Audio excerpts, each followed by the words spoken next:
Hello everyone, welcome to Anagani commerce. Students, ఇవాళ మనం CA foundation వాళ్ళకి బీఆర్ఎస్ చాప్టర్ స్టార్ట్ చేయబోతున్నామండి. అయితే ఇంట్రడక్షన్ పార్ట్, అలాగే ఒక 3 or 4 ప్రాబ్లమ్స్ కంప్లీట్ చేసిన తర్వాత 2024 సెప్టెంబర్, 2025 జనవరి అండ్ మేలో ఏ పేపర్ అయితే మనకి ఇచ్చారో అది సాల్వ్ చేద్దాము. లైన్గా మనకి 10 మార్క్స్కి ఇస్తున్నారండి. సో మనం ఏంటంటే ఈ చాప్టర్ని వదిలేయకుండా ఖచ్చితంగా చేయాల్సి ఉంటుంది. ఎందుకంటే మనకి సిఏ కోర్స్ అనగానే ఎవరైనా 6 అవర్స్, 3 అవర్స్ బదులు మనకి 6 అవర్స్ ఇస్తే ఎవరైనా సరే ఎలాగోలా మనం సాల్వ్ చేసుకుని పాస్ అయిపోతాం. ఎలాగోలా అని ఎందుకన్నానంటే ఇక్కడ లెంగ్తీగా ఉంటాయి ప్రాబ్లమ్స్. మనం ఆలోచించి ప్రాబ్లం ఎలా చేయాలి తెలుసు, మనకి తెలుస్తూనే ఉంటుంది, కానీ ఎక్కడో చోట వాడు మెలిక పెడతాడు. దాన్ని ఆలోచించి మనం చేద్దామనే టయానికి మనకి టైం అయిపోతూ ఉంటుంది అనమాట. సో ఏంటంటే ఈజీగా, క్విక్గా, త్వరగా ఏ సమ్స్ అయితే అయిపోతే వాటిని ఎట్టి పరిస్థితుల్లో వదలకూడదు. వాటిని ఖచ్చితంగా మనం సాల్వ్ చేయాల్సి ఉంటుంది. బీఆర్ఎస్ అనేది మనకి మొత్తం ఒక 5-6 నిమిషాలు చేసేయచ్చండి స్పీడ్గా. ఎలా అంత స్పీడ్గా చేయొచ్చు అనే విషయం గురించి నేను చెప్తాను. ఈజీ వేలో చెప్తానండి. మనం స్క్రీన్ షేర్ చేద్దాం ఇప్పుడు.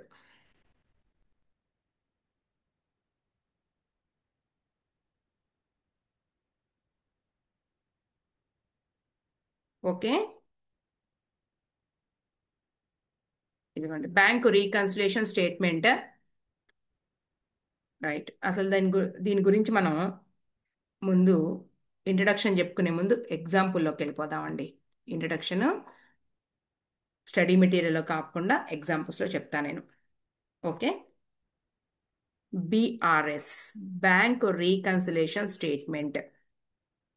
రీకన్సిలియేషన్ అంటే సమన్వయము, సమానము చేయడము, వేటిని సమానము చేయడము అనేది ఇక్కడ ఏంటి అంటే 2 బుక్స్ అండి. క్యాష్ బుక్, ఈ చాప్టర్లో మీకు వినిపించేటటువంటి బుక్స్. ఇంకోటి పాస్బుక్. పాస్బుక్ ఇంకొక పేరు ఏంటి అంటే బ్యాంక్ స్టేట్మెంట్. బ్యాంక్ స్టేట్మెంట్ అని కూడా అంటారు. క్యాష్ బుక్, ఇంకొకటి పాస్బుక్, సిబి, పిబి.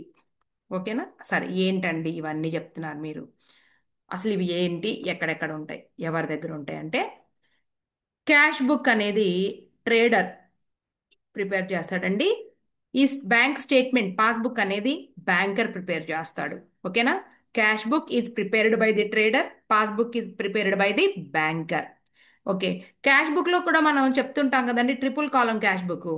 ఏమేమి ఉంటాయండి ట్రిపుల్ కాలం క్యాష్ బుక్లో? మీరు క్యాష్ బుక్లో నేర్చుకుని వచ్చినప్పుడు క్యాష్ కాలం, బ్యాంకు కాలం, ఇంకోటి ఏంటంటే డిస్కౌంట్ కాలం అని చెప్తా ఉంటారు. అయితే ఇప్పుడు మనం ఏ కాలంతో మనం సమ్ చేస్తాము అంటే మనకి ఏ కాలంతో పని అంటే బ్యాంకు కాలంతో అండి. అంటే ఇక్కడ bank column, bank column in cash book, bank column in cash book. అంతేగాని క్యాష్ కాలం ఇన్ క్యాష్ బుక్తో మనకి పని లేదు. క్యాష్ బుక్లో బ్యాంకు కాలంతో నీకు అవసరం ఉంటుంది, అంతేగాని క్యాష్ కాలంతో కాదండి. రైట్, ఇక్కడ క్యాష్ బుక్ అనగానే క్యాష్ బుక్లో మనం ఓపెన్ చేసేటటువంటి బ్యాంకు కాలం గురించి మనం మాట్లాడాలి. అదొకటి గుర్తుపెట్టుకోండి, first point. Okay, cash book, passbook అన్నా నేను.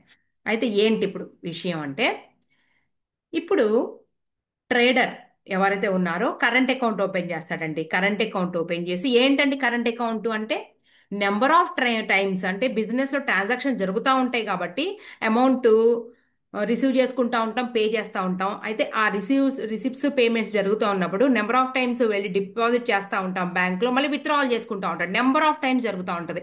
అలాంటప్పుడు ఏ అకౌంట్ ఓపెన్ చేస్తే ఈజీ అంటే కరెంట్ అకౌంట్ అండి. Number of times, okay, deposits and withdrawals చేసుకోవడానికి ఈజీ వే ఏంటి అంటే కరెంట్ అకౌంట్. సో ట్రేడర్ బ్యాంక్లో ఓపెన్ చేసే అకౌంట్ పేరు ఏంటి అంటే కరెంట్ అకౌంట్.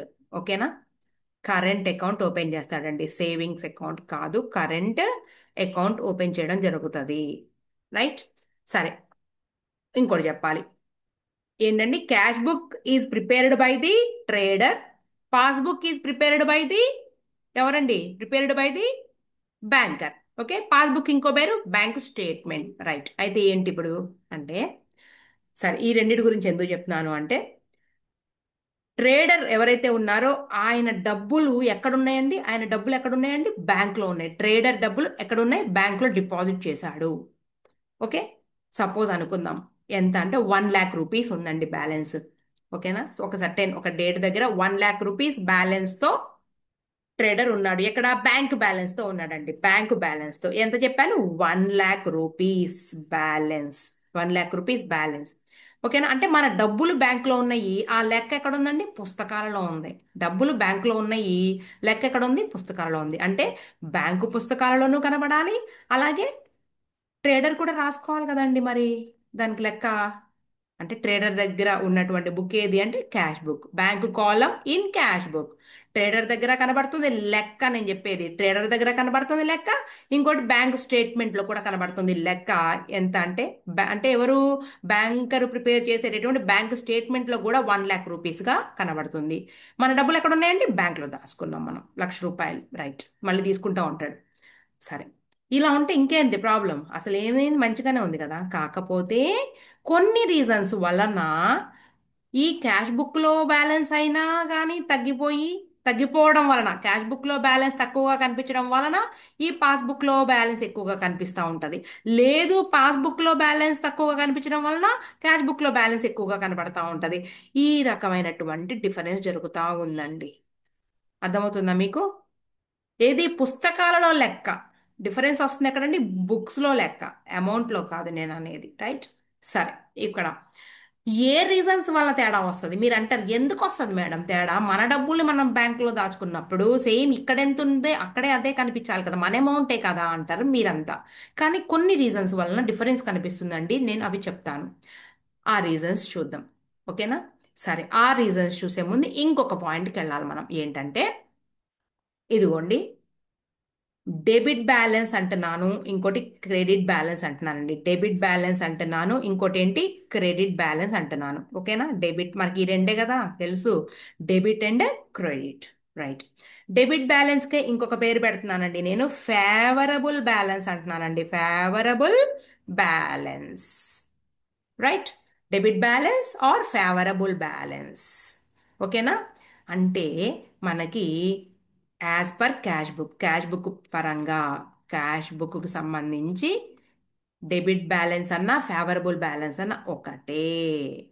ఎందుకు? రండి పక్కకు మళ్ళీ.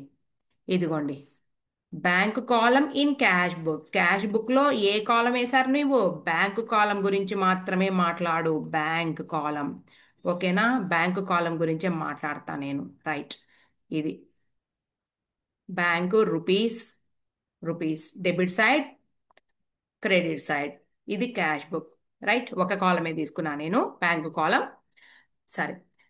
నువ్వు క్యాష్ బుక్లో రిసిప్ట్స్ ఎట్ రాస్తావు? రిసిప్ట్స్ ఎట్ రాస్తావు? పేమెంట్స్ ఎట్ రాస్తారండి? మాకు తెలియదండి. చెప్పా. Okay, no problem.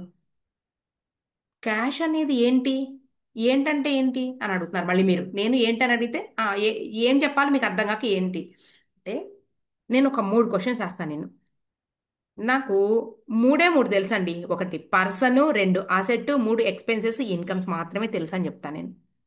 పర్సన్ అనగానే పర్సనల్ అకౌంట్, అసెట్స్ అనగానే real account, expense and incomes అనగానే నామినల్ అకౌంట్. ఇది తెలుసు కదా మీకు.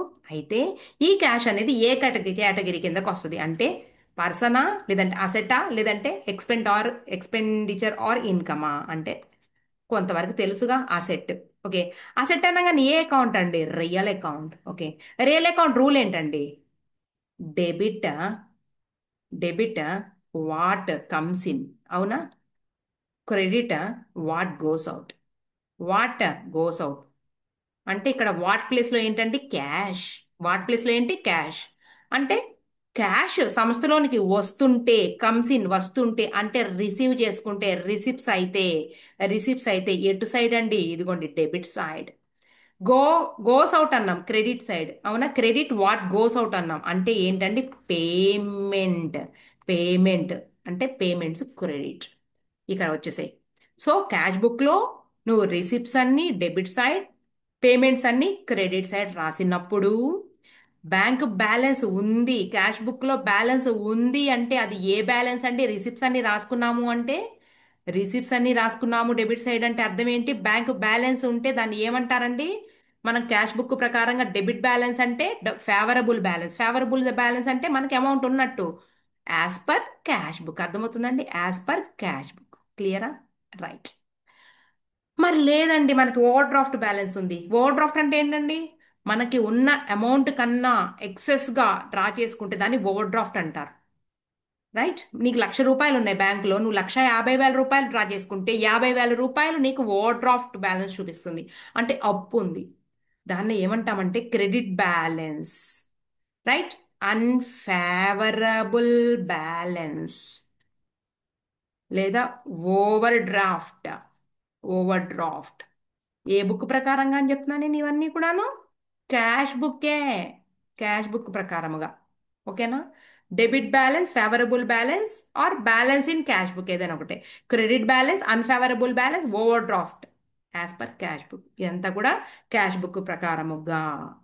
ఓకే. మరి పాస్బుక్ అంటే దీనికి రివర్స్ తీసుకో. ఏముంది?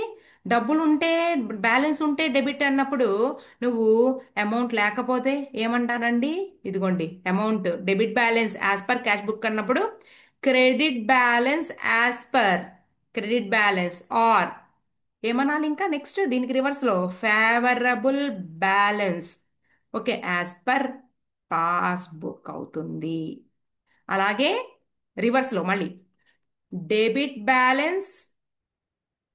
Okay. Debit balance or unfavourable balance or OD as per passbook. ఇది గుర్తుపెట్టుకోవాలి చాలా ఈజీగా. ఈజీగా గుర్తుపెట్టుకోవాలి అంటే ఒక్కటి తెలుసుకో చాలు, ఇవన్నీ అసలు నేర్చుకోదు, మర్చిపో. ఏమేంటి అంటే debit balance, favourable balance, balance in cash book, ఇది ఒక్కటి నువ్వు గుర్తుపెట్టుకుంటే ఇవి మూడు ఆటోమేటిక్గా వచ్చేస్తాయి. నేను ఒకటే గుర్తుపెట్టుకుంటే ఎప్పుడైనా ఇది ఒక్కటే చాలు.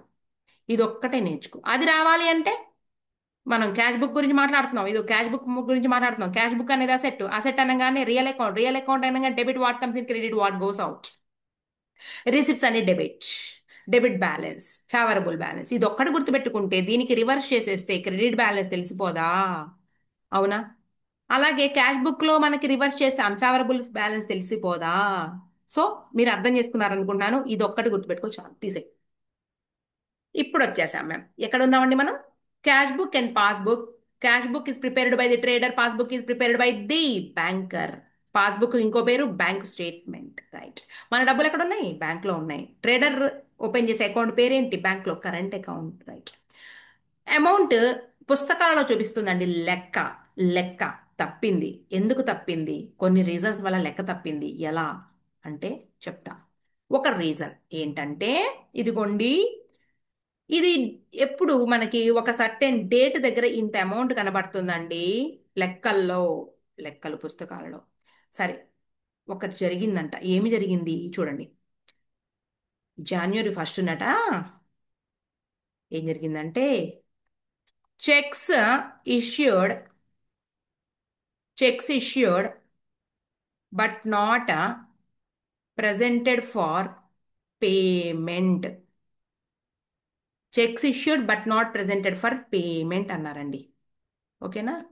10,000 రూపీస్ చెక్స్ ఇష్యూ చేస్తే అ- అర్థం చేసుకోండి, కట్ చేయండి ఇక్కడ పాయింట్. చెక్స్ ఇష్యూడ్ ఒక పాయింట్, బట్ నాట్ ఇది ఒక లెక్క, ప్రజెంటెడ్ ఫర్ పేమెంట్. అర్థమవుతుందండి? Checks issued, presented for payment, కానీ జరగలేదు. సరే, చెక్స్ ఇష్యూ చేసింది ఎవరు? ఎక్కడ ప్రెజెంట్ అవ్వలేదు. అర్థమవుతుందండి? ప్రెజెంటెడ్ ఫర్ పేమెంట్ అంటే ఎక్కడ ప్రెజెంట్ అవ్వాలి కానీ అవ్వలేదు. ఇక్కడ క్వశ్చన్. రైట్. మీరు మూడే మూడు పాయింట్స్ దృష్టిలో పెట్టుకోండి. మూడే మూడు పాయింట్స్ ఏంటంటే చెక్స్ ఇష్యూ చేసే రైట్. అసలు చెక్స్ ఇష్యూ అంటే ఏంటి? చెక్స్ ఇష్యూ అంటే అర్థం ఏంటి అంటే పే చేయడము, అమౌంట్ పే చేయడము, చెక్ ద్వారా పే చేయడము. ట్రేడర్ ఏం చేశాడంటే సరుకులు కొన్నాడండి. సరుకులు కొని అమౌంట్ పే చేయాలి. సరుకుల తాలూకు అమౌంట్ పే చేసేటప్పుడు చెక్స్ ఇచ్చాడు, లేదంటే రెంట్ పే చేయాలి. రెంట్ నిమిత్తము చెక్ ఇచ్చాడు. ఎవరిచ్చారు అనేది క్వశ్చన్. నా బిజినెస్లో నేనే ఇస్తే వేరే వాడు ఇస్తే ఊరుకుంటామండి మనం? మనమే కదా ఇవ్వాలి కదా. బ్యాంక్ కూడా ఇవ్వచ్చు, కొన్ని పేమెంట్స్ చేయొచ్చు, అది standing instructions of the customer అని చెప్తాడు, తర్వాత చదువుతా. నేనేమి ఇప్పుడు స్టాండింగ్ ఇన్స్ట్రక్షన్స్ చెప్పాలి, చెక్స్ ఇష్యూడ్ అన్నాను అంతే. చెక్స్ ఇష్యూ చేసే రైట్ ఎవరికి ఉంది అంటే, మన వ్యాపారంలో మన చెక్కుల్ని మనం ఇష్యూ చేసుకుంటాము. మనము అంటే ఇక్కడ ఎవరు అంటే trader. Clear? So checks issue చేసిన ఎవరు అనగానే క్వశ్చన్ నీకేం పడాలి అంటే ట్రేడర్ అని చెప్పాలి. నువ్వు బ్యాంక్ కూడా అనొద్దు, ఇక్కడ ఇద్దరు గురించే మాట్లాడు. అయితే ట్రేడరా అయితే బ్యాంకా, ఈ రెండే. ట్రేడరా బ్యాంకరా, నేను ఇదే అడుగుతా. ట్రేడరా బ్యాంకా, ట్రేడరా బ్యాంకా, ఇదే. ట్రేడర్ అంటే ఎవరండి? బిజినెస్ చేసేవాడు. క్లియర్? ఈ రెండే. ఎవరికి ఉండదండి రైట్? ట్రేడర్ ఇష్యూ చేస్తాడు. ఫస్ట్ పాయింట్ ఏంటండి? మూడే మూడు పాయింట్స్ నేను చెప్తున్నాను, మూడే పాయింట్స్ అంతే. చెక్స్ ఇష్యూ చేసే రైట్ ఎవరికి ఉంది, ఎవరు చేశారు అంటే ట్రేడర్. రైట్? ఈ ట్రేడర్ ప్రిపేర్ చేసే బుక్ పేరేంటి? Cash book. ట్రేడర్ ప్రిపేర్ చేసే బుక్ పేరేంటండి? Cash book. క్యాష్ బుక్ లో బ్యాంక్ కాలం గురించి మాట్లాడండి. ఓకే, ట్రేడర్ ప్రిపేర్ చేసే బుక్ పేరేంటండి? Cash book. Okay. Checks issue చేయంగానే ఫస్ట్ క్వశ్చన్ ఇప్పుడు పడుతుందండి మీకు. చెక్స్ ఇష్యూ చేయంగానే ఏ బుక్ మీద ఇంపాక్ట్ పడింది? అర్థమవుతుందండి? చెక్స్ ఇష్యూ చేసే రైట్ ఎవరికి ఉంది? ట్రేడర్. ట్రేడర్ ప్రిపేర్ చేసే బుక్ ఏంటి? Cash book. చెక్స్ ఇష్యూ చేయంగానే ఇంపాక్ట్ పడే బుక్ పేరేంటి? Cash book. Clear? Cash book మీద ఇంపాక్ట్ పడింది. రైట్. రెండో క్వశ్చన్ నీకు ఏంటంటే, క్యాష్ బుక్ బ్యాలెన్స్ పెరిగిందా తగ్గిందా, ఇంక్రీజా డిక్రీజా? ఇదంతా వద్దు మీకు. ఇలా యారో మార్కులు వేసుకోవడము, పేమెంట్లా, అకౌంట్ వేద్దాం మనం, అకౌంట్లో ఇటు సైడ్ రిసిప్ట్ ఇటు సైడ్ పేమెంట్ ఏం వద్దు. నేను అలా చెప్పను కూడా చెప్పను. నా వేలోనే నేను చదువుతా. క్యాష్ బుక్లో 1,00,000 బ్యాలెన్స్ ఉందని నేను ఇక్కడ రాసాగా. 10,000 రూపీస్ పే చేశాము, అంతవరకే తీసుకోండి. మూడు పాయింట్స్లో ఫస్ట్ పాయింట్, చెక్స్ ఇష్యూ చేసేది ఎవరు? ఇష్యూ చేయడం వల్ల ఇంపాక్ట్ పడేది ఏ బుక్ మీద? ఏ బుక్ మీద పడిద్ది అంటే క్యాష్ బుక్ మీద ఇంపాక్ట్ పడుతుంది. ఫస్ట్ పాయింట్ వచ్చింది కదా. నెక్స్ట్ పాయింట్, ఆ ఇంపాక్ట్ వలన క్యాష్ బుక్లో ఉన్నటువంటి ఆ ₹1,00,000 బ్యాలెన్స్ డిక్రీజా ఇంక్రీజా? నీ జేబులో ₹100 ఉన్నాయి. రైట్? వెళ్తా ఉన్నావు, ఫ్రెండ్ అన్నాడు అరే పానీపూరి తిన్నారా రా అని. ఓకే, తిన్నారు. ఒక ₹20 తీసి ఇచ్చేశారు. నీ జేబులో ఉన్న ₹100 నీ బ్యాలెన్స్ తగ్గిద్దా పెరిగిద్దా? 80కి చేరదా అంటే డిక్రీజ్ అయిందా లేదా? ఒక పేమెంట్ వలన, అంతే కదండి. సో ఫస్ట్ పాయింట్ ఏంటండి? చెక్స్ ఇష్యూ వలన ఏమైంది అంటే నీకు cash book impact on cash book. Cash book book మీద ఇంపాక్ట్ ఫస్ట్ పాయింట్. రెండోది, ఆ ఇంపాక్ట్ వలన cash book increase or decrease? Decrease అయింది. క్యాష్ బుక్ బ్యాలెన్స్ డిక్రీజ్ అయింది. Okay, right. అంటే ఏమైపోయిందండి క్యాష్ బుక్ బ్యాలెన్స్? ₹1,00,000 పాపం. ఇదిగోండి నేను ఇక్కడ రాస్తున్నా చూడండి, 1 మినిట్. ₹1,00,000 వల్ల ₹10,000 మైనస్ అవడం వలన ఎంతకి రీచ్ అయ్యారండి వీళ్ళు పాపం? 90,000కి వచ్చిందండి ఈమె. క్యాష్ బుక్ ఎంతకు వచ్చారండి? 90,000కి వచ్చారు. అర్థమవుతుందండి? బాగానే ఉంది మేడం. ఓకే. దీంట్లో ఏముందండి మీరు అంటారు, ఆ చెక్స్ మనం ఎవరికైతే ఇష్యూ చేశామో వాడు వెళ్ళిపోయి బ్యాంక్లోకి వెళ్ళిపోయి బ్యాంకులో డబ్బులు తీసుకుంటే ఆ బ్యాంక్ వాడు కూడా పే చేసేస్తే ఆడు కూడా -10,000 చేసేసి 90,000 చేసుకుంటాడు. నో ప్రాబ్లం, సమానంగానే ఉంది. No problem. కానీ ఏం జరిగింది? Cheques issued but not presented for payment. మనం ఎవరికైతే ఇష్యూ చేసామో వాడు బ్యాంకుకి వెళ్ళాలా? సో మెనీ రీజన్స్, ఏదైనా కావచ్చు. ఏదైనా కానీ ప్రెజెంటెడ్ ఫర్ పేమెంట్ అంటే బ్యాంకులో పేమెంట్ అనేది జరగలేదు. అర్థమవుతుందండి? పేమెంట్ అనేది జరగలేదు. దానివల్ల అసలు ఎందుకు జరగలేదు, ఏమిటి కారణాలని చూద్దాం. మీకు ఆసక్తి ఉంటే మన తీరి చదువుకుందాం, నో ప్రాబ్లం. మొత్తానికి బట్ నాట్ ప్రెజెంటెడ్. ప్రెజెంట్ అయితే ఏముంది, ఇక్కడ 90,000 చేస్తాడు, బ్యాంక్ కోడ్ కూడా లెక్క రాయడమే కదండి, డబ్బులు ఇచ్చేసి. ఆడు డబ్బులు ఇలా లెక్క రాయలా, సో 1,00,000 కనబడుతుంది. అంటే ఏంటి, ఒక రీజన్ వచ్చేసిందిగా నీకు. Checks issued but not presented for payment. Checks issue చేస్తే ఏ బుక్ మీద ఇంపాక్ట్ పడుద్ది? Cash book. Right. Cash book మీద ఇంపాక్ట్ పడుతుంది. ఆ ఇంపాక్ట్ ఏంటి? క్యాష్ బుక్ తగ్గింది అంటే డిక్రీజ్ అయింది. రైట్, అర్థమైంది. సో అంటే ఇప్పుడు ఏం చదువుతున్నావు? క్యాష్ బుక్ తగ్గింది, పాస్బుక్ ఎక్కువగా ఉంది. మైండ్లో క్యాల్కులేషన్ చేసుకో. Cash book decrease, passbook increase. Right. Okay. ఇప్పుడు మనం చేసే చాప్టర్ పేరేంటి? Bank reconciliation statement. రీకన్సైల్ చేయాలి, రెండింటిని సమానం చేయాలి. సమానం చేయాలి అంటే ఏం చేయాలి? ఏం చేయాలంటే ఈ ₹10,000 సరే మనం తీసేసి దీన్ని 1,00,000 అయినా చెయ్యాలి. ₹10,000 ఏవైతే లెస్ అయినాయో తీసేసి 1,00,000 అవ్వాలి. లేదు, ఇది అలాగే ఉంచి దీంట్లో నుంచి ₹10,000 ఏదైతే ఉందో, అర్థమవుతుందండి? ఈ తగ్గిన ₹10,000 ఏదైతే ఉందో ఆ ₹10,000 మనం తీసేసాం కదండి, దాన్ని యాడ్ బ్యాక్ చేసి ₹1,00,000 చేయాలి. లేదు, దీన్నేమి ముట్టుకోలే పరిస్థితి కాదండి అన్నప్పుడు దీన్ని ముట్టుకుని దీంట్లో నుంచి 10,000 తీసేసి దీన్ని 90,000 అన్నా చేయాలి. ఎందుకు చేయాలి అంటారేమో మీరు. ఎందుకు చేయాలి అంటే మనకి బ్యాలెన్స్ షీట్ తయారు చేసుకునేటప్పుడు అండి ఇవన్నీ ప్రాబ్లమ్స్ వచ్చేవి. అర్థమైందా? ఇవేంటి అంతా కూడా టెంపరీగా రీకన్సైల్ చేసుకుని మనం లెక్కలు తేల్చుకుంటా ఉంటాం అనమాట. అర్థమవుతుందా? క్యాష్ బుక్లో అయినా మనం మార్చాలి, లేదా పాస్బుక్నైనా, పాస్బుక్లో బ్యాలెన్స్నైనా. రైట్. ఏం చెయ్యాలి మేడం అంటారు మీరు. ఇప్పుడు చెప్పిన ఎగ్జాంపుల్ ప్రకారం 90,000 అయింది నీకు కదా. ఇప్పుడు మనము దీన్నైనా మనం 90,000ని 90,000కి 10,000 పెంచి లక్షణ చేయాలి, లేదా ఈ 1,00,000లో నుంచి 10,000 తీసేసి 90,000 90,000 నుంచి చేయాలి. మరి ఏం చేయాలి మేడం? నీ ఇష్టం కాదు, నా ఇష్టం కాదురా బాబు. క్వశ్చన్ పేపర్ ఎవరు ఇస్తాడో ఆడిష్టం. అంతే అంటే వాడు మనకి ఇచ్చినటువంటి క్వశ్చన్లోనే ఇస్తారండి. ఏమని? పైన ఇస్తాడు, బ్యాలెన్స్ యాజ్ పర్. రెండు పుస్తకాలు ఉన్నాయి కదా, రెండిట్లో ఏదో ఒక బుక్ బ్యాలెన్స్ ఇస్తాడండి. Balance as per cash book, balance as per passbook అని పైన ఇచ్చి ఇంత అమౌంట్ అని ఇస్తారు. అలా ఇస్తేనే మనం ఆ ప్రకారముగా చేయాలి. అంతేగాని మా ఇష్టం మీ ఇష్టం అంటే కాదు. క్వశ్చన్ పేపర్ ఇచ్చేవాడు ఇష్టం అంతే. సరే, ఇప్పుడు మళ్ళీ చదువుతున్నా. Checks issued but not present for payment అనగానే ఏ బుక్ మీద ఇంపాక్ట్ పడింది అంటే క్యాష్ బుక్. క్యాష్ బుక్ మీద ఇంపాక్ట్ ఏంటి అంటే క్యాష్ బుక్ బ్యాలెన్స్ తగ్గింది. ఇప్పుడు సమానం చేయాలి అంటే మనకి లెక్కలో ఏ బ్యాలెన్స్ ఇచ్చారు, నేను ఇవ్వాలా మీకు ఇప్పుడు చెప్తున్నా. సపోజ్ అనుకుందాం, ఏమని ఇస్తున్నానంటే నేను balance as per cash book ఇస్తానండి మీకు. నేను balance as per cash book, balance as per cash book అంటా నేను. Balance as per cash book అని చెప్తున్నా నేను. ఓకేనా? రైట్. అమౌంట్ ఇస్తారు, నేను అదేం రాయట్లేదు, ప్రజెంట్ జస్ట్ ఎగ్జాంపుల్ కోసం తీసుకుంటున్నాం మనం. Balance as per cash book ఇచ్చారు. ఇచ్చినప్పుడు మనం ఇదిగోండి ఏం చేస్తామంటే టూ హ్యాండ్స్ ఇలా తీసుకోండి. కనిపిస్తున్నాయండి? ఓకే. టూ హ్యాండ్స్ ఇలా తీసుకోండి. ఎగ్జామ్ హాల్లో ఇలా ఇలా చేస్తే కాపీ కొట్టారనుకుంటారు. ప్రజెంట్ అలవాటు అయ్యేదాకా ఇలా తీసుకోండి. తర్వాత మనకి ఏంటంటే ఎగ్జామ్లో మన మైండ్లో క్యాలిక్యులేషన్ జరిగిపోద్ది. సో అలవాటు అయ్యేదాకా 2-3 ప్రాబ్లమ్స్కి ఇలా తీసుకుంటే మొత్తం మైండ్లో చేసేయచ్చు. టూ హ్యాండ్స్ ఇలా తీసుకోండి. కనిపిస్తుంది అనుకుంటున్నాను ఆ హ్యాండ్స్ మీకు. ఓకే. ఇది క్యాష్ బుక్, ఈ హ్యాండ్. ఓకేనా? ఈ ఏదైతే నేను ఇలా పెన్ పట్టుకుని చెప్తున్నానో అర్థమవుతుందండి. ఈ హ్యాండ్ ఏదైతే ఉందో ఇది పాస్బుక్, ఇది క్యాష్ బుక్, ఇది passbook. Right? Cash book, passbook. సరే, ఏ బుక్ మీద ఇంపాక్ట్ పడింది ఫస్ట్ క్వశ్చన్. క్యాష్ బుక్ మీద ఇంపాక్ట్ పడింది అంటే క్యాష్ బుక్ ఇదండి, ఏ హ్యాండ్. రైట్? సో ఆ ఇంపాక్ట్ వల్ల క్యాష్ బుక్ ఏమైంది? డిక్రీజ్ అయ్యింది మేడం. ఇదిగోండి ఇలా తగ్గించేసేయండి, ఇలా కిందకి తీసుకెళ్ళిపోండి. ఓకేనా? సరే, ఈ పాస్బుక్ అన్నాను కదండి, ఇదిగోండి ఈ హ్యాండ్ పెన్ పట్టుకుని ఉన్నటువంటి ఈ హ్యాండ్ ఏమైందంటే ఇంక్రీజ్, పెరిగినట్టు కనబడుతుంది, పెరిగినట్టు కనబడుతుంది అంతే. రైట్? సో మనం బ్యాలెన్స్ చేయాలి అంటే దీనైనా తగ్గించాలి, దీన్నైనా పెంచాలి, అది మన ఇష్టం కాదు. సో మనకి లెక్కలో ఇచ్చినటువంటి బుక్ ఏదంటే balance as per cash book కాబట్టి ఇదిగోండి ఇదిగోండి క్యాష్ బుక్. దీన్ని మాత్రమే నువ్వు పెంచడం తగ్గించడం చేయగలం. సో ఏమి చేస్తే అండి ఇంక్రీజ్, ఇది డౌన్, ఇది అప్, ఇంక్రీజ్. రైట్? సో మనం ఇంక్రీజ్ ఏమంటామంటే యాడ్. అర్థమవుతుందండి? అలా రావాలి పాయింట్. ఇది ఒక పాయింట్ అయిపోయింది. రెండో రీజన్ ఏంటి చూద్దాం. చెక్స్ ఇష్యూడ్ అయిపోయింది కదండి. నెక్స్ట్, ఏ కస్టమర్, 5 పాయింట్స్ చెప్తా.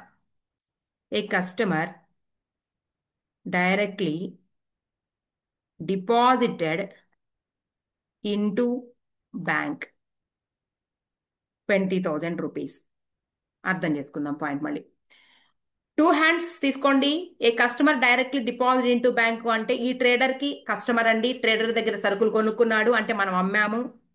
ఓకే, ట్రేడర్ అమ్మాడు, అమ్మంగానే సరుకులు కొనుక్కున్నాడు, అమౌంట్ ఇవ్వాలి, కానీ ఆ అమౌంట్ను డైరెక్ట్గా బ్యాంక్లో వేసేసాడు. చెప్తున్నారు కదండి డైరెక్ట్గా బ్యాంక్ అని. కానీ ఏ బుక్ మీద ఇంపాక్ట్ అంటే నువ్వేం చెప్పాలి? Passbook impact. పాస్బుక్ మీద ఇంపాక్ట్ పడింది డైరెక్ట్లీ కాబట్టి మాకు ఇంకా తెలియలేదండి ట్రేడర్కి. సో క్యాష్ బుక్లో రాయలేదండి. సో పాస్బుక్లో రాయడం వల్ల పాస్బుక్ ఏమైందండి? ఇంక్రీజ్. పాస్బుక్ ఏమైంది? ఇంక్రీజ్. రైట్? పాస్బుక్ ఇంక్రీజ్ అయింది. సెకండ్ క్వశ్చన్ అంతేనా? ఏ బుక్ మీద ఇంపాక్ట్? పాస్బుక్. పాస్బుక్ ఏమైంది? ఇంక్రీజ్ అయింది. మరి లెవెల్ చేయడానికి ఏం చేయాలి? మాకు తెలిసిన బ్యాలెన్స్ ఏంటి? Cash book. సో ఆ లెవెల్కి రీచ్ అవ్వాలంటే మేము క్యాష్ బుక్ని యాడ్ చేస్తాం. ఇది ఇంకో point. Next 3.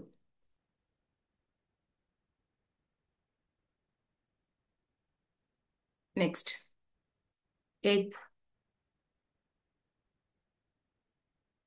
A received check,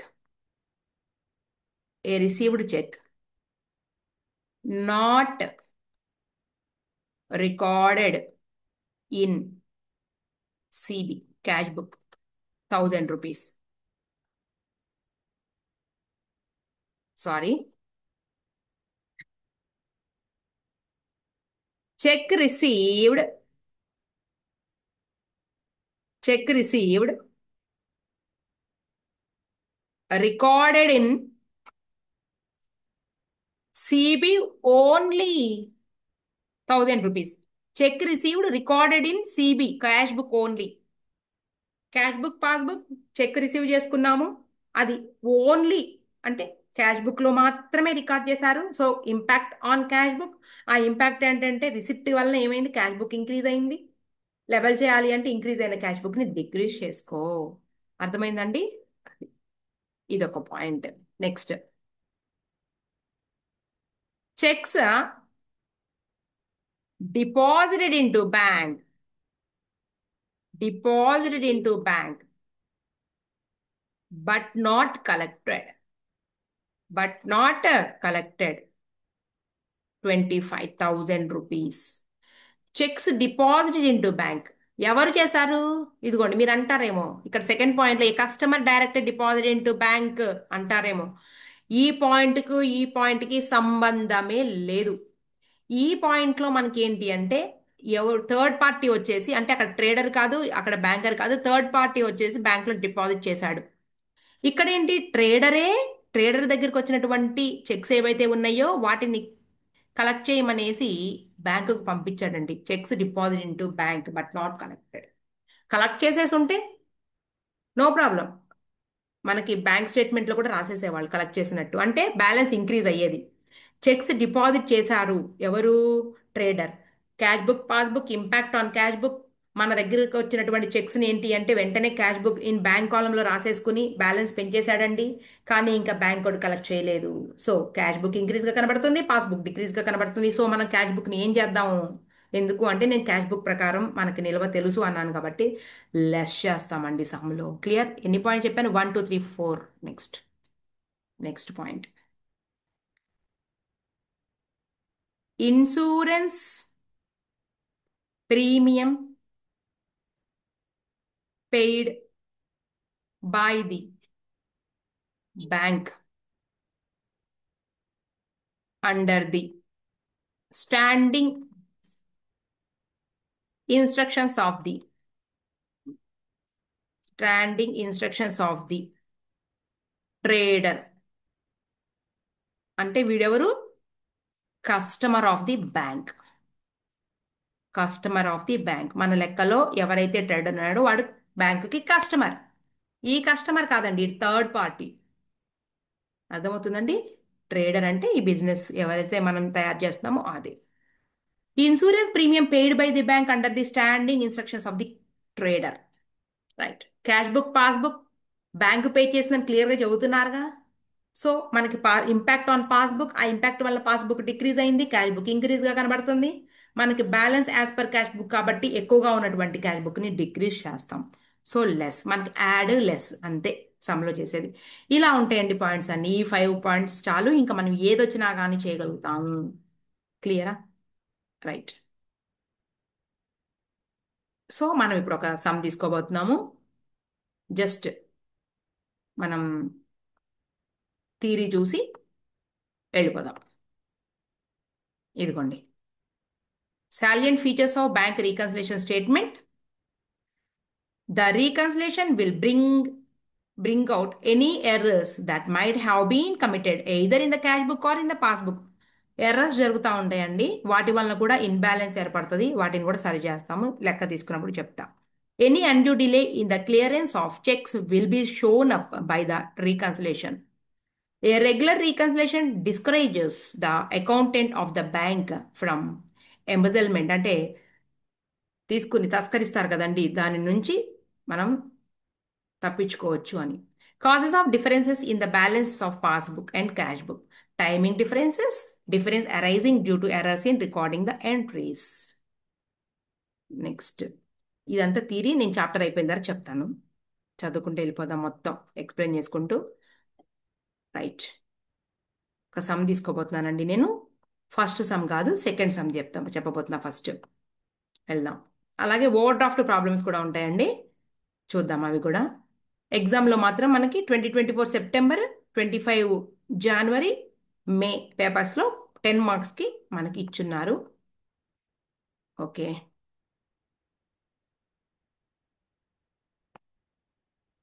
right.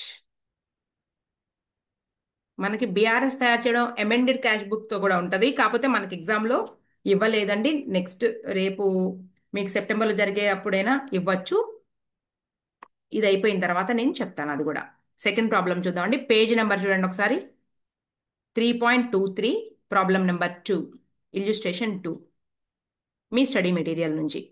From the following particulars prepare a bank reconciliation statement for Jindal offset limited. Balance as per cash book. Okay. Balance as per cash book. Overdraft balance కాదండి, unfavourable balance కూడా కాదు, ఇది favourable balance. Are ఇంకో పేరు ఏంటండి దీనికి? Favourable balance అనొచ్చు నువ్వు. ఇంకోటి ఏంటి? Favourable balance. ఇంకోటి డెబిట్ బ్యాలెన్స్ అని కూడా అనొచ్చు. సరే, ఇదిగోండి మనం చెప్పిన పాయింట్ ఫస్ట్ లోనే ఉంది. Checks issued but not presented in the bank amounts presented in the bank amounts to 1,36,000. Checks deposited in bank but not yet cleared amount 90,000. Bank charges అలాగే interest credited by bank. The balance as per passbook. Right. అంటే మనకి ఈ పాయింట్తో మనకేం పని లేదు. మనం చేసినాక మనకు వచ్చేటటువంటి ఆన్సర్ ఏదైతే ఉందో ఇది. మనకి ఎగ్జామ్లో ఇదేమి ఇవ్వడండి. సరే, ప్రొఫార్మా తీసుకుందాం ఫస్ట్. ఓకే.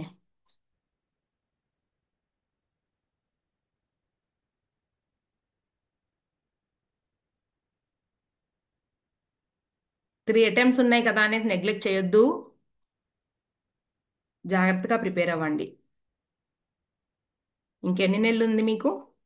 మనం జూన్లో ఉన్నాము. July, August. Okay. Bank reconciliation statement as on. చూద్దామండి డేట్. చూద్దాం. ఫస్ట్ అయితే మనకి పాయింట్ చూసాం కదా, balance as per cash book. ఇక్కడ యాడ్, నెక్స్ట్ లెస్. కొంచెం ప్లేస్ వద్దండి, మనకి లెక్కను బట్టి తెలిసిపోతుంది మీకు. 2,40,000 rupees balance as per passbook. 2,40,000 rupees outer కాలంలో వెయ్యండి. ఇక్కడ అమౌంట్ రూపీస్, అలాగే amount rupees. Right. First point add, less. చూద్దాం. Cheques issued but not presented for payment. Cash book, passbook రెండు బుక్లో ఇంపాక్ట్ ఆన్. ఇష్యూడ్ అనగానే క్యాష్ బుక్ మీద impact పడింది. ఇంపాక్ట్ ఏంటి అంటే క్యాష్ బుక్ డిక్రీజ్ అయ్యింది, సో పాస్బుక్ నీకు ఎక్కువగా కనబడుతుంది. మనకి తెలిసిన balance as per cash book కాబట్టి డిక్రీజ్ అయిన దాన్ని మళ్ళీ ఏం చేస్తావు? ఇంక్రీజ్ చేస్తావు. So add 1,36,000 rupees. ఇదిగోండి, ఇక్కడ రాసే పాయింట్స్ ఏమి లేవు. ఒక 5 పాయింట్స్ నేర్చుకుంటే అవే రాస్తాం. Cheques issued but not presented for payment రాయాల్సిందేనండి ఇంతవరకు మాత్రం. Next point, cheques deposited in bank but not yet cleared. Cheques deposited in bank అంటండి, అంటే ఇక్కడ a customer direct deposit in to bank కాదు. ట్రేడరే వచ్చిన చెక్కుల్ని బ్యాంక్లో డిపాజిట్ చేశాడు. సో ట్రేడర్ ఏం చేశాడండి? క్యాష్ బుక్ బ్యాంక్ కాలంలో రాసేసుకుని ఇంక్రీజ్ చేసేసుకున్నాడండి. హ్యాండ్స్ తీసుకునేటట్టయితే మీ హ్యాండ్ని రైజ్ చేయండి. అర్థమైందా? క్యాష్ బుక్ ఇంక్రీజ్ అయింది. సమానం చేయాలి అంటే మనం ఏం చేయాలండి? ఇంక్రీజ్ అయిన దాన్ని, మనకు తెలిసింది ఏంటి? క్యాష్ బుక్కే కాబట్టి ఆ ఇంక్రీజ్ అయిన క్యాష్ బుక్ని తగ్గించాలి. లెస్. పాయింట్ రాసుకోండి. Cheques deposited into bank. Cheques deposited into bank but not collected, లేదా but not cleared, but not credited అని కూడా అనొచ్చు. బట్ నాట్ క్లియర్డ్, వాళ్ళు ఏమి ఇస్తే అదే అందం, మనకెందుకు సొంత పెత్తనం, అంతేనా? 90,000 rupees. Next point, bank charges amount 300 rupees అంటండి. బ్యాంక్ ఛార్జెస్ మరి సేవలు చేస్తున్నందుకు గాను బ్యాంక్ ఛార్జ్ చేస్తుందండి. కొంత అమౌంట్ మన నుంచి తీసేసుకుంటుంది, డెబిట్ చేసేసుకుంటుంది. Cash book, passbook. So impact on passbook, ఆ ఇంపాక్ట్ ఏంటండి? ఛార్జీ, బస్సు ఛార్జీ పెట్టుకుంటే 100 రూపాయల డబ్బులు 20 రూపాయలు కండక్టర్కి ఇస్తే ఏమైద్ది? తగ్గిపోయిద్దిగా. Right. Cash book, passbook, impact on passbook. Passbook decrease అయింది. సో మనం సమానం చేయాలి అంటే మనకు తెలిసిన బుక్ ఫస్ట్ పాయింట్ చూసుకో, క్యాష్ బుక్. డిక్రీజ్ లెవెల్కి తేవాలంటే దాన్ని కూడా డిక్రీజ్ చేసుకో. So less amount 300 rupees. Bank charges. Bank charges recorded in PB only. Only అవన్న అవసరం లేదులే. నెక్స్ట్, టైం పడుతుంది అనమాట. ఇప్పుడేంటి, ఇక్కడ కూడా ఛార్జ్ మరి అవుతాయి కదండి, ఇక్కడ కూడా తగ్గించుకుంటే టైం గ్యాప్ అండి. ఆ టైం గ్యాప్లో డిఫరెన్స్ కనబడుతుంది. అర్థమవుతుంది. మనం పర్టికులర్ పీరియడ్కి తీసుకున్నాం అంటే సపోజ్ అనుకుందాం, ఇక్కడ ఏమి ఇవ్వలేదు, 31/3/2025కి చూస్తున్నప్పుడు అనుకుందాం కాసేపు. రైట్. ఈ బ్యాంక్ ఛార్జ్ తెలిసింది, క్యాష్ బుక్లో కూడా ఎంటర్ చేశారు. ఎప్పుడు చేశారంట? జాన్, మనకి మార్చ్ అన్నాం కదండి, ఏప్రిల్ 5న తెలిసిందండి క్యాష్ బుక్లో. కానీ మార్చి నాటికి మాత్రం ఓన్లీ బ్యాంక్ ఛార్జెస్ని పాస్బుక్లో మాత్రమే మన బ్యాలెన్స్ నుంచి తగ్గించారు. ఆ డేట్ వరకు కట్ చేసి చూస్తే అక్కడ సీన్ కట్ చేస్తే అంటారు కదండి, ఆ డేట్ వరకు. తర్వాత అయ్యింది, ఆ టైం గ్యాప్ ఉంది చూసావరా, ఆ 5 రోజులు. 5 రోజుల తర్వాత కాదు, మనం 31వ తారీఖు వరకే చూస్తున్నాం. Next, interest credited by bank 1250 rupees. Bank అన్నారండి, క్రెడిట్ అన్నారు, నేను ఇందాకే చెప్పానండి. Debit balance as per cash book గుర్తు చేసుకో, దాని వెనకాలే మొత్తం తిరుగుతూ ఉంటాయని చెప్పాను. రైట్. క్రెడిట్ బ్యాలెన్స్ అనగానే క్యాష్ బుక్ ప్రకారంగా చూస్తేనేమో డెబిట్ బ్యాలెన్స్ ఫేవరబుల్ అయితే, పాస్బుక్ ప్రకారం క్రెడిట్ బ్యాలెన్స్ క్రెడిట్. అవునా? సో ఒక క్రెడిట్ ఏం ఎక్కువ అంటే పాస్బుక్ ఇంక్రీజ్ అయిందండి, క్యాష్ బుక్ డిక్రీజ్ అయింది, మనకు తెలిసింది క్యాష్ బుక్. సో ఇంక్రీజ్ చేసుకో. రాద్దామా ఇక్కడ? Interest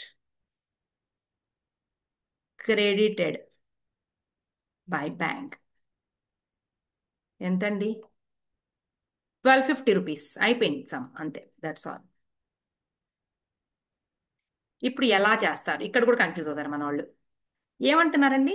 balance as per cash book ఎంతైతే ఉందో దానికి యాడ్ చేయండి. ఏటిని యాడ్ చేయాలి? ఈ రెండింటిని, ఈ 2 పాయింట్స్ని. ఈ 2 పాయింట్స్ అంటే ఈ రెండింటిని. సో యాడ్ అన్నారు కదండి, దీంత వరకు గీత గీసేద్దాం. సో క్యాల్కులేటర్ తీసుకుందాం, ఎక్కడ ఉందో మరి. Okay. 1,36,000 plus 1250 rupees. 1250 rupees plus, అక్కడ రాద్దాం, 1,37,250 అండి. 1,37,250 రూపీస్. ఈ రెండిటి మొత్తాన్ని 2,40,000 యాడ్ యాడ్ చేసుకోండి. 3,77,250 రూపీస్ అక్కడికి. రైట్. ఈ అమౌంట్లో నుంచి లెస్ చేయండి ఈ మొత్తాన్ని. ఈ మొత్తాన్ని అంటే ఈ మొత్తం ఎంతంటే 90,300 రూపీస్ని లెస్ చేద్దాం. 90,300. రైట్. 2,86,950. 2,86,950 రూపీస్ అండి. మనం దీన్ని ఏమంటాము అంటే బ్యాలెన్స్ యాజ్ పర్ క్యాష్ బుక్తో స్టార్ట్ అయితే బ్యాలెన్స్ యాజ్ పర్ సిబికి, సారీ పీబీ అంటే పాస్బుక్కి రీచ్ అవుతాం. ఆల్రెడీ వాళ్ళు ఇచ్చేసారు ఇదే, 2,86,950 రూపీస్. ఇది సమ్. రైట్. నెక్స్ట్ ప్రాబ్లం తీసుకోండి. నెక్స్ట్ ప్రాబ్లం చెప్పే ముందు ప్రొఫార్మా తీసుకుందాం. Okay.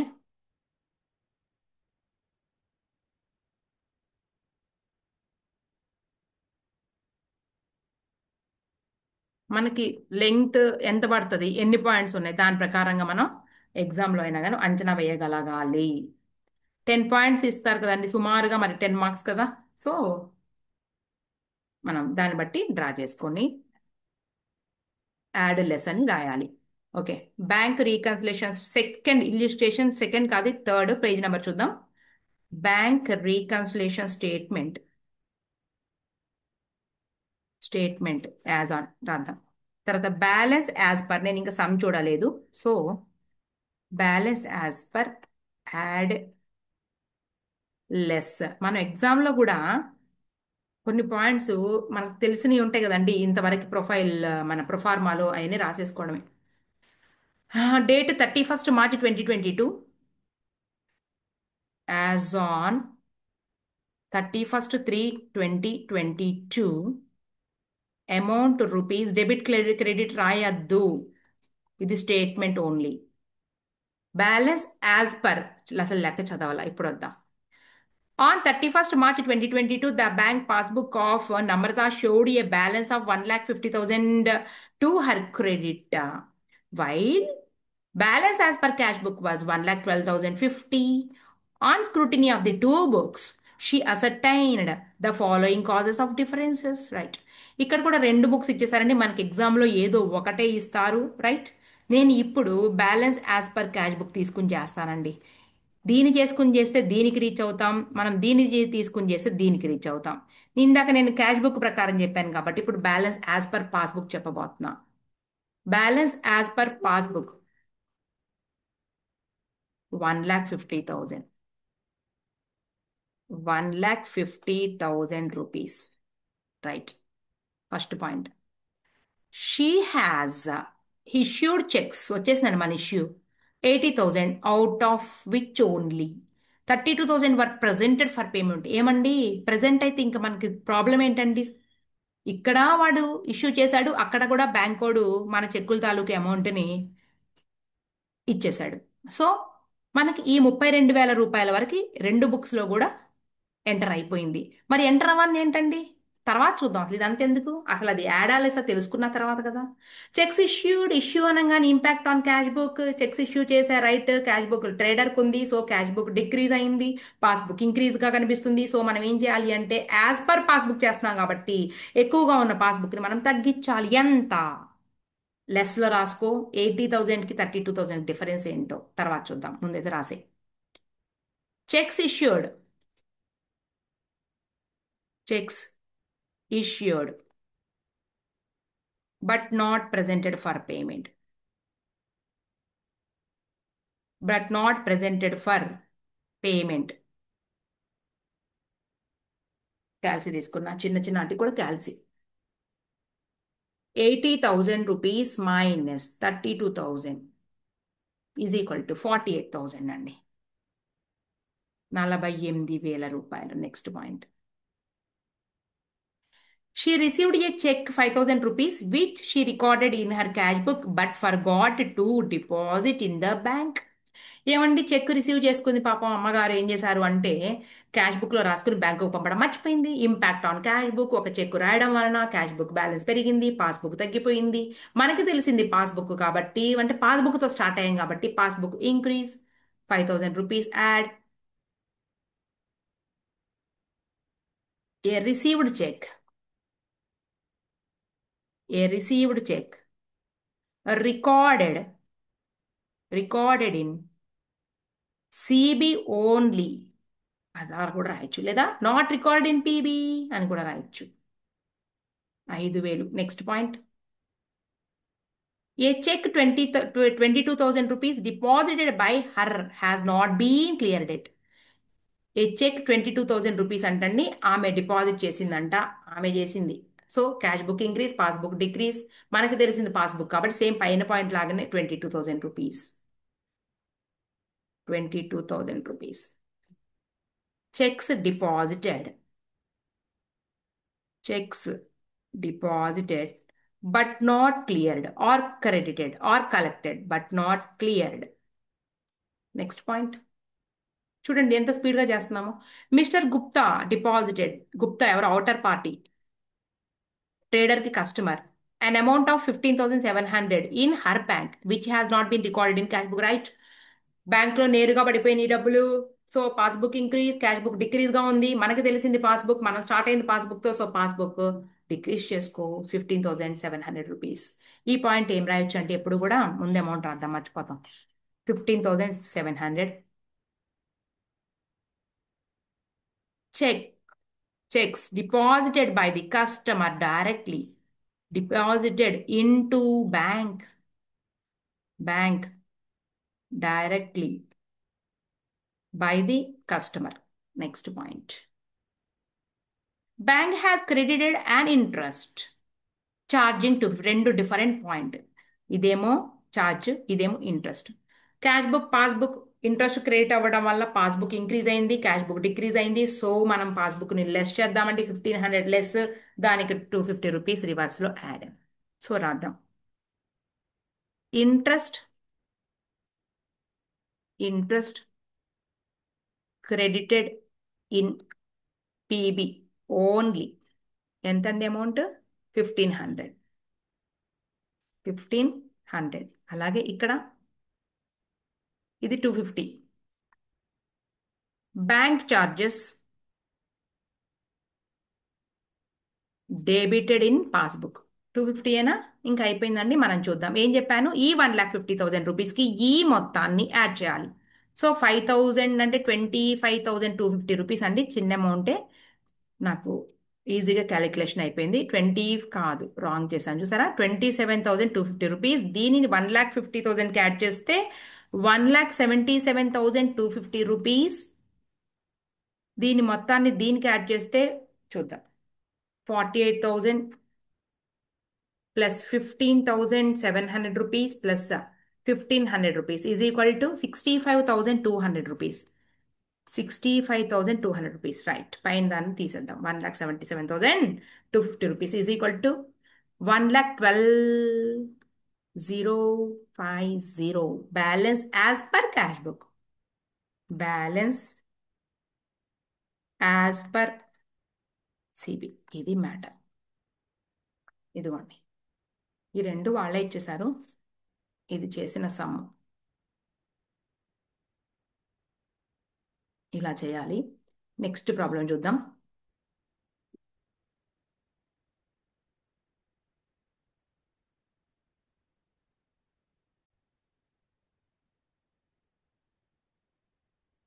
Second, third, fourth problem చూద్దాం. ఇది కూడా from the following particulars ascertain the balance that would appear in the bank passbook of A on 31st December 2022. Okay, the bank overdraft వెళ్ళిపోయారండి. ఇక్కడ bank overdraft as per cash book on 31st December 2022 6340. చెప్తానండి, over draft కూడా problem ఏం లేదు. ముందైతే profile తీసేది, మనం proforma తీసుకుందాము. ఒక నిమిషం. మనకి balance as per cash book అలాగే, అంటే ఫేవరబుల్ బ్యాలెన్స్లో మనకి సమ్ అర్థమైంది అంటే ఓవర్ డ్రాఫ్ట్ బ్యాలెన్స్ కూడా ఈజీగా అర్థమవుతుంది. No problem. ఓకే, మనకి చిన్న సమ్ కాబట్టి ఇలా ఒక ఐడియా అనేది ఉండాలి. ఎగ్జామ్ రాసేటప్పుడు నీట్గా ఉండాలండి. ఎట్లా అంటే అట్లా చిందరవందరగా చేయమాకండి. Okay, bank reconciliation statement. Overdraft అయినా కానీ మన హెడ్డింగ్ ఇదే, bank reconciliation statement as on. Date చూద్దాము. మేము రాసినప్పుడు సిపిటి అండి, సిపిటి అనేవాళ్ళు. ఇప్పుడేమో ఫౌండేషన్. అన్ని బిట్స్ పెట్టుకుంటే వెళ్ళిపోవడమే అనమాట. ఆప్షన్స్ ఇస్తారు 4, వాటిలో రైట్ ఆన్సర్ చూస్ చేసుకోవాలి. డేట్ వచ్చేటప్పటికి 31st December 2022. 31st December 2022. ఒక్క రోజులోనే ఎగ్జామ్ జరిగేదండి మాకు. ఇప్పుడు మీకైతే 100 మార్క్స్ పేపర్ కదా, అప్పుడు 60 మార్క్స్ ఉండేది. ఆప్షన్స్ అనమాట, మొత్తం బిట్సే. Amount rupees, amount rupees. ఇక్కడ వచ్చేటప్పటికి మనం బ్యాలెన్స్ యాజ్ పర్ రాయకూడదు, ఓవర్ డ్రాఫ్ట్ బ్యాలెన్స్. ఇక్కడ ఇదిగోండి, the bank overdraft as per cash book అంటే అన్ఫేవరబుల్ బ్యాలెన్స్ అని. Bank overdraft as per cash book amount 6340. Right, add less. First point చూద్దాము. సరే, నేను కొన్ని పాయింట్స్ ఎక్స్ప్లెయిన్ చేస్తాను మీకు ఇక్కడ. చెక్స్ ఇష్యూడ్ అన్నామండి, మనం ఓవర్ డ్రాఫ్ట్లో ఉన్నాము. Cheques issued but not presented for payment. Same points ఏ వచ్చేవి అవే. Presented for payment. Cheques issued but not presented for payment అన్నారండి ఇక్కడ మనకి పాయింట్ ఇది. ఒక మాట చెప్తా. ఓవర్ డ్రాఫ్ట్ అంటే మీనింగ్ తెలుసుకోండి ఫస్ట్. మనకి బ్యాంక్లో ఉండే అమౌంట్ కన్నా ఎక్కువగా డ్రా చేసుకునేటటువంటి ఫెసిలిటీ బ్యాంక్ కల్పిస్తుంది ట్రేడర్కి. దాన్ని ఏమంటారు అంటే over draft facility. Over draft, ఓవర్గా డ్రాఫ్ట్ ఉన్నదానికన్నా ఓవర్గా డ్రా చేసుకోవడం. 1,00,000 ఉంటే 1,50,000 చేసుకోవడం. 1,00,000 ఉన్నప్పుడు 1,50,000 డ్రా చేసుకుంటే దాన్ని ఏమంటారంటే 50,000 ఓవర్ డ్రాఫ్ట్లో ఉన్నావు అంటారు. 50,000 ఎక్కువగా డ్రా చేసుకున్నావు అని. అలాంటప్పుడు ఎలా చేయాలి చూద్దాం. ఇక్కడ ఒకటే, ఓవర్ డ్రాఫ్ట్ అంటే ట్రేడర్కి బ్యాంక్ అప్పు ఇచ్చింది అంటే ట్రేడర్కి బ్యాంకులో అప్పు ఉంది. అర్థమైందా? రైట్. ఎందుకండి ఇప్పుడు మన సంగతి చెప్దాం. ఏంటంటే రూ. 100 ఉన్నాయండి జేబులో. రూ. 100 జేబులో ఉన్నాయి. సరే, ఆ రూ. 100 మనవి కాదు, అప్పు చేసాం. రూ. 100 అప్పు చేసాం.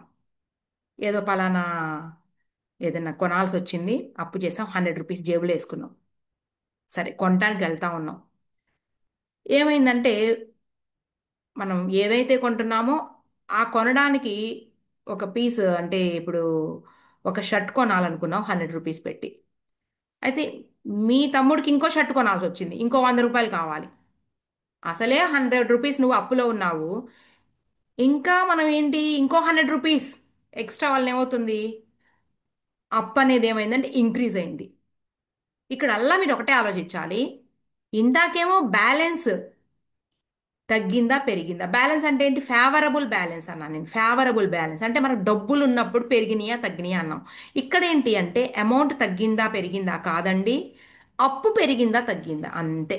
అప్పు పెరిగిందా తగ్గిందా అదొక్కటే ఆలోచించండి. Right. Checks issued but not presented for payment same అండి. ఇంపాక్ట్ ఆన్ ఏ బుక్ మీద ఇంపాక్ట్ పడింది? క్యాష్ బుక్ మీద ఇంపాక్ట్ పడింది. సరే, ఆ ఇంపాక్ట్ వల్ల క్యాష్ బుక్ తగ్గిందా పెరిగిందా? అసలే మేము బ్యాలెన్స్లో లేవండి, అప్పులో ఉన్నాము. అప్పులో మేము ఉన్నప్పుడు మళ్ళా వేరే వాళ్ళకి చెక్స్ ఇష్యూ చేయడం వలన ఏమైందండి? అప్పు. అర్థం చేసుకోండి. బ్యాలెన్స్ ఉంటేనేమో ఏమంటాము, ఎవరికైనా పే చేస్తే వెంటనే జేబులో ఉన్నటువంటి రూ. 200 రూపాయలు తగ్గిపోయి 100 ఉన్నాయండి అంటావు.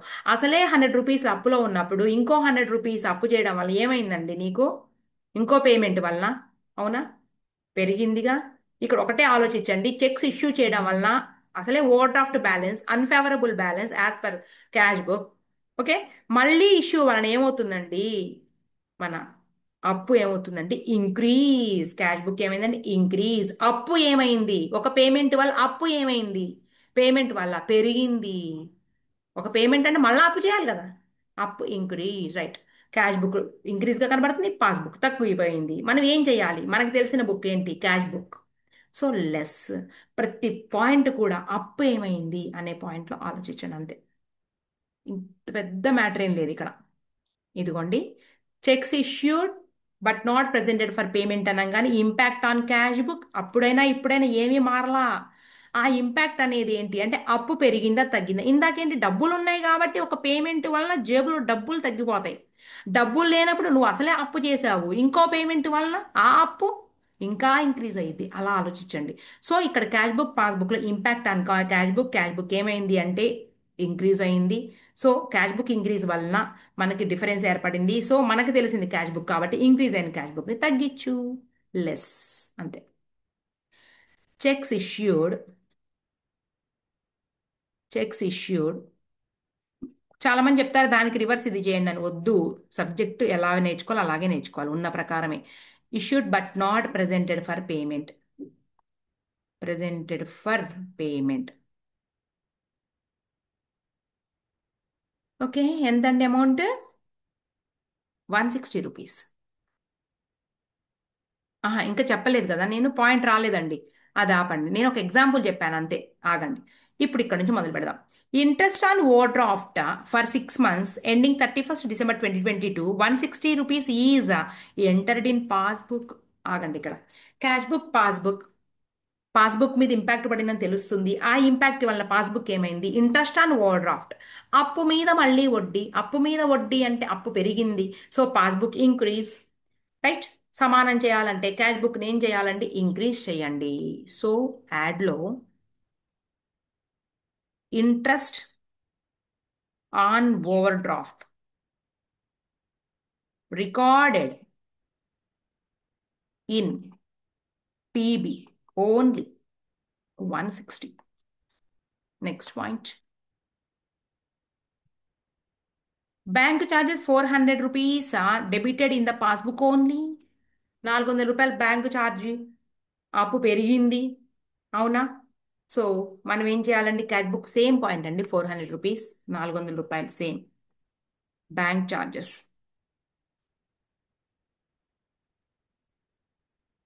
Same point. Next, cheques issued already మనం చెప్పిన పాయింట్ వచ్చేసింది 11,68,000 rupees. 11,68,000 rupees.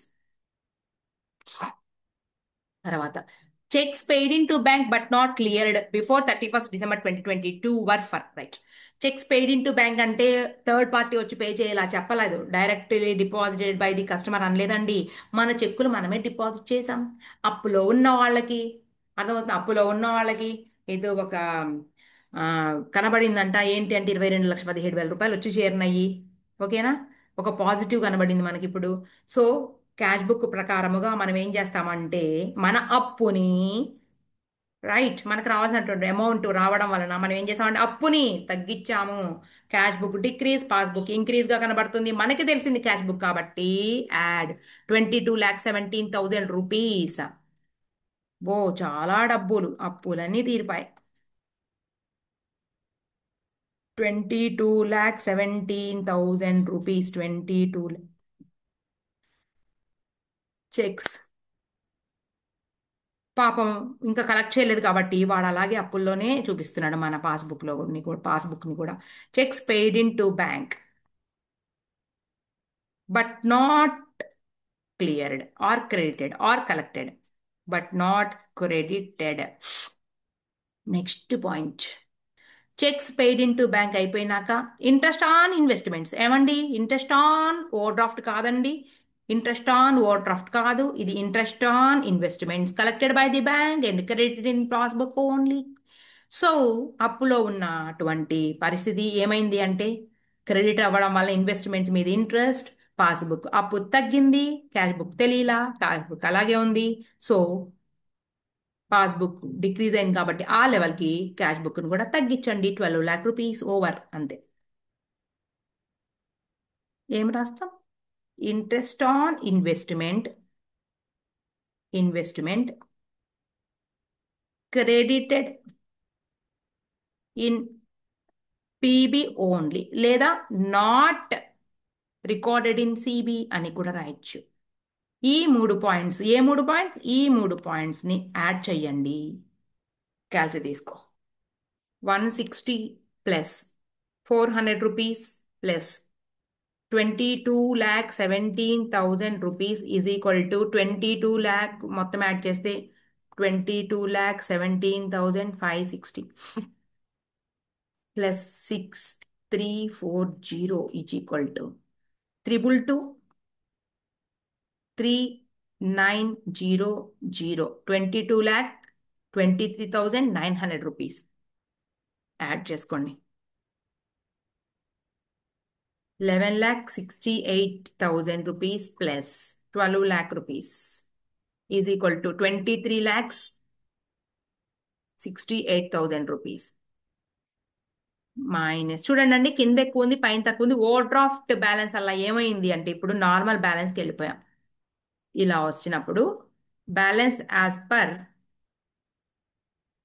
23,68,000 rupees minus 222,3,900 is equal to 1,44,100. అది మ్యాటర్.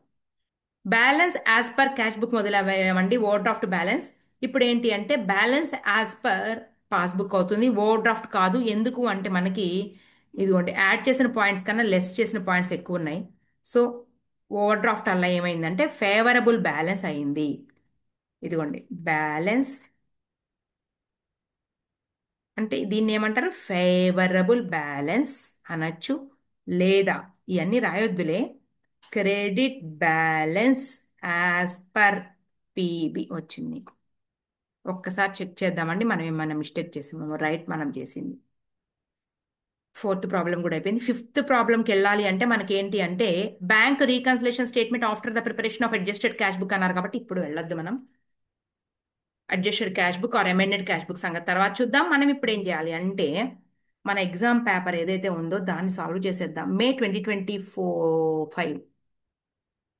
ఓకే, మే 2025 పేపర్ అండి. ఇదిగోండి, ఈ పేపర్ డౌన్లోడ్ చేశాను నేను ఆల్రెడీ. పాపం స్టూడెంట్ ఎవరిదో అనుకుంటా, యాడ్లు లిస్ట్ రాసేసాడు మనోడు. ఫాలోయింగ్ ఎర్రర్స్, సారీ ఇది కాదు.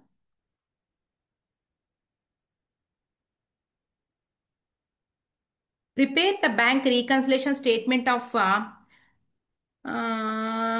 XYZ brothers on 31st March 2025 from the particulars given below, right? The bank passbook had a debit balance అండి. డెబిట్ బ్యాలెన్స్ అనగానే నీకు ఓవర్ డ్రాఫ్ట్ బ్యాలెన్స్ అని గుర్తు తెచ్చుకో. 62,500 rupees on 31st March 2025, right. ఒక్కొక్క point చూద్దామండి. మనకు బ్యాలెన్స్ యాజ్ పర్ పాస్బుక్, అది కూడా unfavourable balance or overdraft balance, right. A cheque worth 1,000 rupees directly deposit into bank. ఒక కస్టమర్ ఒక థర్డ్ పార్టీ వచ్చేసి బ్యాంక్లో డైరెక్ట్గా డిపాజిట్ చేయడం వల్ల రెండు హ్యాండ్స్ తీసుకున్న క్యాష్ బుక్ పాస్బుక్. ఓకేనా, మనం అసలే అప్పుల్లో ఉన్నాము. ఓకే, అయితే మళ్ళా మనకి పేమెంట్ అయితేనేమో అప్పు పెరిగిద్ది, కానీ పేమెంట్ కాదు. ఒక చెక్ వచ్చి చేరేసరికి ఏమైందంటేనండి, ఇంపాక్ట్ ఆన్ పాస్బుక్. సో ఆ పాస్బుక్ లో ఉన్న అప్పు ఏమైందండి, చెక్కులు రావడం వల్ల తగ్గిపోయింది, డిక్రీజ్ అయిపోయింది. సో మనం ఏం చేయాలి, ఆ తగ్గిన దాన్ని ఏ లెవెల్కి తీసుకెళ్ళాలి? ఎందుకు పాస్బుక్ నే మనం ఇంక్రీజ్ ఆర్ డిక్రీజ్ చేయగలము, ఎందుకంటే balance overdraft balance as per passbook కాబట్టి మనం ఇంక్రీజ్ యాడ్ ఆల్రెడీ రాశాడండి ఎవరో వీరుడు. Next point, out of cheques issued worth 85,000 rupees, cheques amounting to 50,000 rupees only were presented for payment మాకు వద్దండి. మనకి అక్కడ జరిగింది ఇక్కడ జరిగింది, మనకు సంబంధం లేదు. ఈ డిఫరెన్స్ ఏదైతే ఉందో 85,000కిను 50,000కి డిఫరెన్స్ 35,000 రూపీస్. అసలు ఏంటి పాయింట్ ఏంటో చూద్దాం. చెక్స్ ఇష్యూడ్ అన్నారండి. చెక్స్ ఇష్యూడ్ అనగానే cash book passbook impact on cash book. అసలే అప్పుల్లో ఉన్నాము, మళ్ళీ ఇష్యూ చేసాము, పే చేసాము, సో క్యాష్ బుక్ ఇంక్రీజ్ అయింది. అప్పు ఇక్కడ బ్యాలెన్స్ కాదు, ఇంక్రీజ్ అయింది. సో మాకు తెలుసు పాస్బుక్ బ్యాలెన్స్, సో పాస్బుక్ని ఏం చేస్తామంటే యాడ్ చేస్తాం. ఇదిగోండి యాడ్. మనం పాయింట్ ఏంటండి, ఈ యాడ్ రాసుకుంటాం. Next point, A cheque of 10,000 rupees received and entered in the cash book but it was not sent to the bank. మంచి పని చేశారండి, పాపం బ్యాంకు పంపడం మర్చిపోయారట. Cash book passbook impact on cash book. Okay, ఒక cheque వచ్చి చేరడం వల్ల క్యాష్ బుక్ బ్యాలెన్స్ ఏమైందండి మనకి, a cheque for 10,000 received and entered in the cash book. Cash book అప్పు ఏం చేయొచ్చండి, తగ్గించేసామండి, మేము తగ్గించాము. సో మనకు తెలిసిన బ్యాలెన్స్ ఏంటి అంటే unfavourable balance as per passbook కాబట్టి పాస్బుక్ని క్యాష్ బుక్ లెవెల్కి డిక్రీజ్ చేయండి. సో మన point less minus. Next, cheques worth 50,000 rupees had been sent to bank for collection. మనం పంపించామండి, డైరెక్ట్లీ ఎవడో వచ్చి మన అకౌంట్లో వేయాల.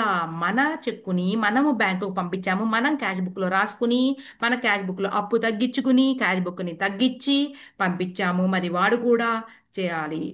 Okay, had been send to bank. అయితే ఏమైంది వాటిలో, మన డేట్ చాలా ఇంపార్టెంట్ అండి. మనం చేసేటటువంటి డేట్ ఎప్పటికి అంటే 31st March 2025 లోపల అయితే ఏం కాదు, లేదా ఆ రోజైనా, దాని తర్వాత అయినవి మాత్రమే మనం తీసుకోవాలి. చెక్స్ కలెక్టెడ్ బాగానే ఉంది, సమానంగానే ఉంది. ఆ డేట్ అప్పటికి ఇది వద్దు, ఈ పాయింట్ రాదు. Checks collected on 10th April. మనము మాట్లాడుతుంది ఈ డేట్ రోజున మాట్లాడుతున్నప్పుడు ఈ డేట్ అప్పటికి అవ్వలేదు కాబట్టి ఈ 10,000 అండ్ 5,000 రూపీస్ మాత్రమే మనకి డిఫరెన్స్. సో అమౌంట్ 15, మనకి ఎంత అంటే 15,000. ఈ రెండు యాడ్ చేస్తే 10,000 ప్లస్ 5,000 మనకి మొత్తం కలిపితే 15,000 రూపాయలు. అవి మాత్రమే లెస్ అండి, పాయింట్ లెస్లో రాసుకో. Next, the bank made a direct payment of 1,500 rupees which was not recorded in cash book. ఏమండి డబ్బులు లేవండి, బ్యాంక్ కోడ్ పే చేసేసాడంటే అండర్ ది స్టాండింగ్ ఇన్స్ట్రక్షన్స్ అంటారు, అనలేదు. సో అన్న అనకపోయినా కానీ మనం అలాగే చేసుకుంటాం. ఇప్పుడు క్యాష్ బుక్ పాస్బుక్లో పాస్బుక్ ఏమైందండి మనకి ఇంక్రీజ్ అయ్యింది అప్పు. సో మనకు తెలిసింది పాస్బుక్ కాబట్టి డిక్రీజ్ చేసుకో అంటే లెస్ ఈ point. Next interest on overdraft ఏమండి పాస్బుక్ అప్పు పెరిగిందండి, ఇది కూడా లెస్సే. తర్వాత bank charges 200 rupees. Bank charges worth 200 rupees has been entered twice in the cash book. బాగా ఆలోచించండి, ట్వైస్. ఒకసారి రాశారు అంటే కరెక్టే అక్కడ ఇక్కడ. ఇంకొకసారి రాశారు క్యాష్ బుక్ లో అనగానే ఒకసారి మనకి ఏంటి అంటే మిస్టేక్ పడిపోయింది. ఆ ఒకసారి వలన ఏమైంది అంటే క్యాష్ బుక్ లో అప్పు ఎక్కువగా కనిపిస్తుంది, పాస్బుక్ ప్రకారంగా తక్కువగా ఉంది కాబట్టి మనము point add. Next insurance charges 175 rupees directly paid by the bank. డైరెక్ట్గా బ్యాంక్ పే చేసింది కాబట్టి పాస్బుక్ అప్పు పెరిగిందండి, క్యాష్ బుక్ తక్కువగా ఉంది. సో లెస్ అండి. Next the credit side of bank column of cash book was under cast by 5000 rupees. Credit side of bank column of cash book. Cash book లో credit side అనగానే ఇందాకే చెప్పాను, debit what comes in, credit what goes out. Credit side ఏమైంది bank కాలంలో అంటే payment దగ్గర payment వరస payment ఏమైంది తక్కువగా కూడడం వలన అప్పు తగ్గిద్ది. ఒక పేమెంట్ తగ్గడం వలన మనం అప్పులో ఉన్న ఓవర్ డ్రాఫ్ట్ ఏమైంది తగ్గింది, అవునా? అది తగ్గింది కాబట్టి పాస్బుక్ని కూడా తగ్గించాలి, లెస్. మిస్టేక్ అనమాట ఇది. ఇంకా ఉన్నాయా? అయిపోయిందండి. ఇది ఎప్పుడుది? మే 2025 పేపర్. ఎంత ఈజీగా ఉందండి. ఎన్ని పాయింట్స్ ఇచ్చారు? 1 2 3 4 5 6, 5 6 7 8 పాయింట్స్ ఇచ్చారా? ఫస్ట్ పాయింట్ ఒకటి 9, అంతే. రైట్, 10 మార్కులు ఈజీగా రావా? నెక్స్ట్ పేపర్ సెప్టెంబర్ 2024 చేసే ముందు మనము జనవరికి వెళదాం, లైన్కి వెళదాం. ఓకే, చూడండి ఎన్ని మార్కులకి ఇచ్చారో. From the following information prepare A bank అన్నీ చెప్తానండి నేను. సిఎంఏ మొన్నటి వరకు ఏంటంటే సిఎంఏ వాళ్ళకి ఎగ్జామ్స్ అయిపోయినాయి చూడండి. మన ఇదే ఛానల్లో సిఎంఏ ఇంటర్ వాళ్ళకి మొత్తం అన్ని చాప్టర్స్ కూడా పెట్టాను ఎక్సెప్ట్ 2 or 3 మిగిలినవి. డిపార్ట్మెంటల్ అకౌంట్స్ అనేసి స్టాండర్డ్స్ అలా అన్ని చెప్పేసామండి. చూడండి ఒకసారి ఎగ్జామ్ పేపర్స్ కూడా కంప్లీట్ చేసాం సిఎంఏ వాళ్ళకి, ఇంటర్ సిఎంఏ ఇంటర్ వాళ్ళకి. ఇప్పుడు సిఏ ఫౌండేషన్ వాళ్ళకి స్టార్ట్ చేసాం అనమాట. From the following information prepare A bank reconciliation statement as on June 30th 2020. చాలా ఇంపార్టెంట్ డేట్. ఓకే, 2024 జూన్ అట. 10 మార్క్స్ ప్రాబ్లం.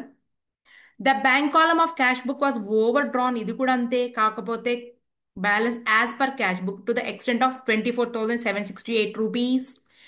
నెక్స్ట్ ఏమిటి పాయింట్ అంటే balance as per overdraft balance or unfavourable balance as per cash book.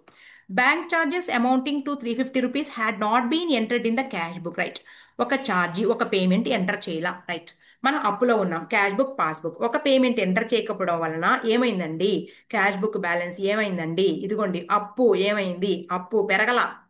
ఒక payment జరగకపోవడం వలన అప్పు ఏం పెరగదుగా, ఆ payment జరిగితే అప్పు పెరిగిద్ది. జరగలేదు కాబట్టి మనకేమైంది అంటే ఏంటి బ్యాంక్లో పేమెంట్ జరిగింది. So bank charges 350 rupees had not been entered in the cash book అంటే ఎంటర్ అవ్వకపోవడం వలన నీకు ఏమైంది అంటే ఈ క్యాష్ బుక్లో ఓవర్ డ్రాఫ్ట్ బ్యాలెన్స్ ఏదైతే ఉందో అది అప్పు పెరగలేదండి, అప్పు తగ్గింది. పాస్బుక్లో ఎంటర్ అయింది కాబట్టి అది ఎక్కువగా కనబడుతుంది మనకి యాజ్ పర్ క్యాష్ బుక్ కాబట్టి యాడ్. ఈ point add. Bank charges amounted 350 rupees had not been entered in the cash book. Overdraft కాబట్టి మన క్యాష్ బుక్లో ఎంటర్ అవ్వలేదు, పాస్బుక్లోనే ఎంటర్ అయింది కాబట్టి క్యాష్ బుక్ అప్పు నిల్వ తగ్గిపోయింది. సో తగ్గిపోయిన దాన్ని మనం పెంచాము యాజ్ పర్ క్యాష్ బుక్ కాబట్టి. Next checks amounting to 88,678 issued before June 30, 2024 but not at presented for to bank. ఇవే టైమింగ్లో డిఫరెన్స్ అంటే checks amounting to 88,000 rupees issue before June. Right, ఇది పాయింట్ ఒకటే, checks issued but not presented for payment ఉందే point అంతే. Cash book passbook impact on cash book. ఆ cash book impact వలన ఏమైంది checks issue చేయడం వలన cash book overdraft balance increase, cash book ఎక్కువ పాస్బుక్ తక్కువ. సో మనకు క్యాష్ బుక్ తెలుసు కాబట్టి ఎక్కువగా ఉన్న cash book decrease, less. Next point. One payment of rupees 4590 was recorded in the cash book as if there is no bank column. One payment of 4,590 rupees was recorded in the cash book as if there is no bank column. ఏమండి ఒక payment జరిగింది అయితే ఏమైంది అంటే bank కాలం లేదట. Bank కాలం లేకపోవడం వలన మనకేంటి ఆ పేమెంట్ కనిపించడం లేదు. ఆ పేమెంట్ కనిపించడం లేదు కాబట్టి మనకి ఏమవుతుంది అంటే cash book overdraft balance ఎలా కనిపిస్తుంది అంటే అప్పు తగ్గిపోయిందండి, పాస్బుక్ ఎక్కువగా కనిపిస్తుంది. సో మనం ఏం చేస్తాము అంటే ఇంక్రీజ్ యాడ్. ఆ కాలంలో రాయకపోవడం వల్ల ఏమవుతుందండి, క్యాష్ బుక్ బ్యాలెన్స్ ఎలా కనబడుతుంది మనకి? అప్పు క్యాష్ బుక్లో ఆ పేమెంట్ పడకపోవడం వల్ల డిక్రీజ్ అయినట్టు కనబడుతుంది. Next, the company paid 15,500 rupees to a creditor and received a cash discount 2%. The cashier erroneously entered the తప్పు అనమాట, తప్పుగా రాశారట. The gross amount in the bank column of the cash book. ఏమండి, cash బుక్లోనే రాశారట మిస్టేక్గా. 15,500 రూపీస్లో నుంచి లెస్ చేయాలి ఎంత అంటే 15,500 ఇంటూ 2/100 లేదా 2%. చూద్దాం. 15,500 ఇంటూ 2%, 310 రూపీస్ అనమాట. ఈ 300 రూపాయలని అమౌంట్ తగ్గించకుండా 15,100గా రాసేసారు. ఈ 310 రూపాయలు మనకు డిఫరెన్స్ కనిపిస్తుంది. ఆ డిఫరెన్స్ యాడ్ ఆలేస్తే చూద్దాం. ఇది రాయాలి. కంపెనీ పేడ్, రైట్. 1,515గా రాశారండి. 15,500గా రాయకూడదు. మనకేంటి 310 రూపీస్ ఎక్స్ట్రా రాశారు. సో 310 రూపీస్ని ఏం చేయాలో చూద్దాం. Creditor and received a cash discount 2%. The cashier ఏం చేశాడు, తప్పుగా enter the gross amount in the bank column of the cash book. Okay, issue చేశారండి, పే చేసాం మనం. ట్రేడర్ పే చేశాడు. పే చేసినప్పుడు ఎంత రాసుకోవాలి? 15,500 రూపీస్ తగ్గిలో నుంచి 2% తగ్గించి రాయాలి. అంటే ఒక 300 రూపాయలు రాయలేదన్నమాట తగ్గించి. సో అది పేమెంట్గా చూపించకపోవడం వలన ఆ తగ్గించి రాయకపోవడం అర్థమవుతుందండి. కంపెనీ పే చేసిన అమౌంట్ ఏదైతే ఉందో 15,500 రూపీస్ అమౌంట్ని వాడు అంటే లెస్ చేయండి. 15,500 రూపీస్లో మీకు అర్థం కావడానికి చెప్తున్నా. అసలు యాక్చువల్గా ఎంత రాయాలి? 310 తగ్గించి 15,190 రూపీస్ రాయాలండి. యాక్చువల్గా 15,190 రూపీస్ రాయాలి పే చేసినట్టు. రాయకుండా వాడు ఎంత రాశాడు? 15,500 రూపీస్ రాయడం వలన ఒక 310 రూపీస్ వరకు ఏమవుతుంది అంటే ఎక్కువగా పేమెంట్ చేసినట్టు కనిపిస్తుంది. ఓవర్ డ్రాఫ్ట్ బ్యాలెన్స్లో ఉన్నాం. సో క్యాష్ బుక్ బ్యాలెన్స్ ఏమైందండి మనకి? Cash book as per overdraft balance కాబట్టి overdraft as per cash book. So cash book పెరిగింది, పాస్బుక్ తక్కువగా ఉంది. మనకి తెలిసింది క్యాష్ బుక్ కాబట్టి లెస్ 310 రూపీస్ అండి. లెస్ 310 రూపీస్ అంతే, 310 రూపాయలు. Next, a debit of 5,700 rupees appeared in the bank statement for un unpaid cheque which had been returned marked out of date. The check had been redated by the customer and paid into the bank again on July 8th, 2024. చూడండి ఈ point ఎలా తీసుకోవాలంటే మనం ఒక నిమిషం చెప్తాం.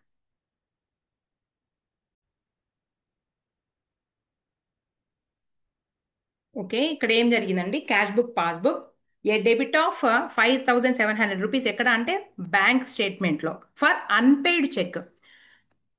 అంటే మనకి బ్యాంక్లో పేమెంట్ జరగల. Which had been entered marked out of date. The cheque had been redated by the customer and paid in to the bank again on July 8th అంటండి. రైట్. దీనివల్ల ఏమైందంటే పాస్బుక్లో మనకి ఓవర్ డ్రాఫ్ట్ బ్యాలెన్స్ ఇంక్రీజ్గానే కనబడుతుందండి, cash book balance తక్కువగా కనబడుతుంది. So మనకి తెలుసు over draft balance as per cash book కాబట్టి మనం క్యాష్ బుక్ మనం యాడ్ చేస్తామండి. 5,700 రూపీస్ యాడ్లో రాసుకోవాలి.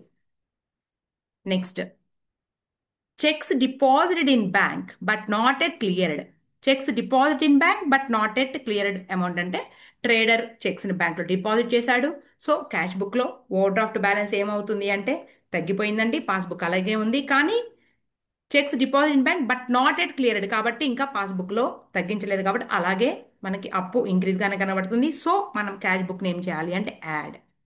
Next, dividends of 1980 collected by the bank was not record in cash book. Okay, ఒక రిసిప్ట్ రావడం వలన పాస్బుక్లో ఎంటర్ అయింది. సో ఓవర్ డ్రాఫ్ట్ బ్యాలెన్స్ ఏం చేస్తాడంటే వెంటనే అప్పుని తగ్గించేశాడు, కానీ క్యాష్ బుక్లో ఇంకా తెలియలేదు కాబట్టి అలాగే కనబడుతుంది. Point less. Amount of rupees 2340 wrongly credited bank. తప్పు జరిగిందండి, mistake. Wrongly credited by bank to company account for no details are available. Right. Cash బుక్లో అయితే తెలియలేదు ఇంకా తప్పు జరిగిందని. అక్కడ ఎక్కడ మిస్టేక్ జరిగింది ఎక్కడ అంటే క్రెడిటెడ్ బై బ్యాంక్, కంపెనీ మన ట్రేడర్ యొక్క బ్యాంక్ అకౌంట్లో తప్పు జరిగింది మన తరపున. అదే మన అకౌంట్లో 2340 రాంగ్లీ క్రెడిటెడ్ అంటే ఏంటి అంటే ఓవర్ డ్రాఫ్ట్ బ్యాలెన్స్ ఏదైతే ఉందో అండి ఒక క్రెడిట్ పడడం వలన అంటే వేరే వాళ్ళ చెక్లు వచ్చి ఇక్కడ క్రెడిట్ అవ్వడం వలన ఏమైందంటే మన ఓవర్ డ్రాఫ్ట్ బ్యాలెన్స్ అప్పు బ్యాలెన్స్ తగ్గిపోయింది. క్యాష్ బుక్లో బాగానే ఉంది కాబట్టి ఇంకా ఆ విషయం తెలియలేదు, తప్పు జరిగింది కాబట్టి క్యాష్ బుక్ అలాగే చూపిస్తుందండి అప్పు. సో మనం క్యాష్ బుక్ని ఇంక్రీజ్గా ఉన్న క్యాష్ బుక్ని లెస్ చేస్తాం. Next, on June 25th 2024 the credit side of bank column of the cash book was over caste. Right.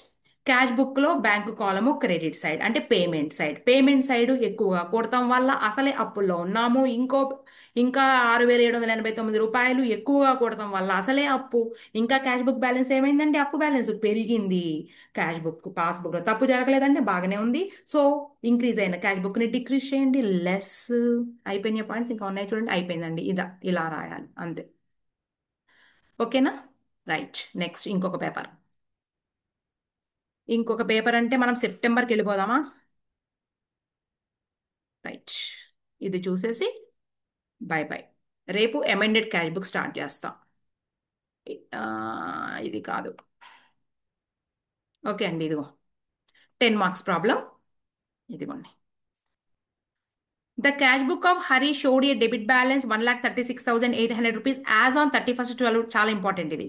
Which was in disagreement with balance as per passbook. Following discrepancies అంటే differences were noticed. ఇక్కడ a balance cash book showed a debit balance అంటే balance as per cash book. Balance అంటే favourable balance as per CB. Right. First point, dividend of 18,000 rupees was deposited in bank. Cash book passbook impact on ఎక్కడండి? Bank passbook మీద పడింది. Dividend collection కాబట్టి increase అయింది. మర్చిపోండి, ఇందాక దాకా over draft అన్నాం కాదు, ఇక్కడ మామూలుగా బ్యాలెన్స్ ఉందండి. ఉన్న డబ్బుల్లో నుంచి పేమెంట్ జరిగితే ఏమవుతుందండి? ఉన్న బ్యాలెన్స్ తగ్గిపోతుంది. అలా ఆలోచించండి అండి, వెంటనే రివర్స్ చేసేయండి ప్లేట్. సో పాస్బుక్ ఇంక్రీజ్ అయింది, మనకి తెలిసింది క్యాష్ బుక్ బ్యాలెన్స్ కాబట్టి ఆ లెవెల్కి క్యాష్ బుక్ని కూడా పెంచాలి కాబట్టి add. Next, checks was issued to Suresh 14,780 on 18/12/2023. ఒక్క నిమిషం, ఛార్జింగ్ అయిపోయిందండి, ఛార్జింగ్ పెట్టి స్టార్ట్ చేస్తాను. ఒక్క సెకండ్.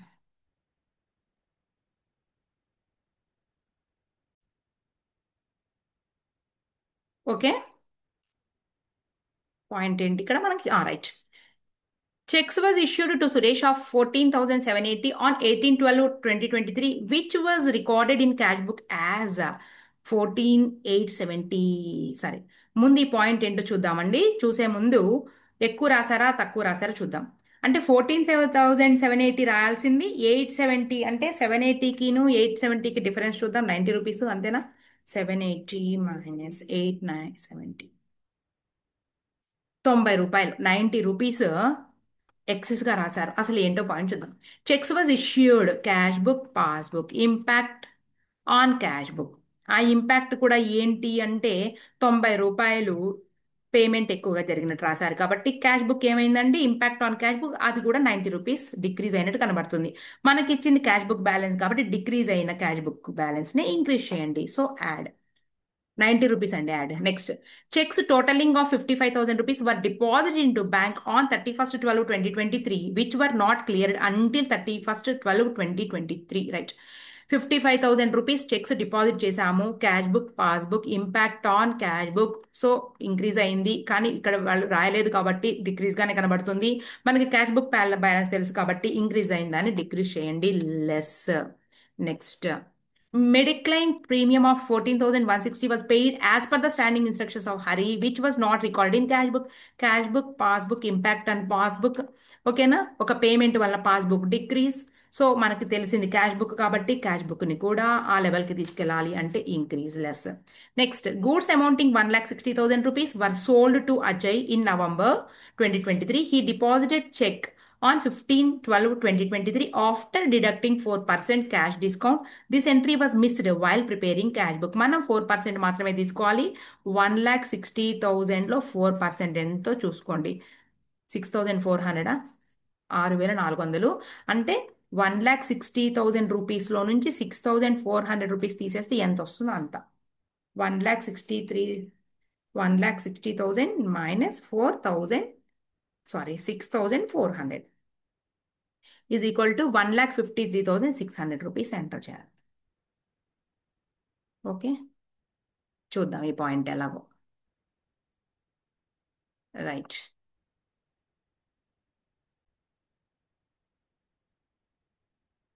ఓకే, 1,53,600 రూపీస్ అండి, అంతేగాని 6,400 రాసేరు, రాయకూడదు. 1,53,600 రూపీస్ని మనం ఏంటంటే cheques deposit in to bank but not cleared అంటే, ఇదిగోండి తీసేద్దాం ఇదంతా.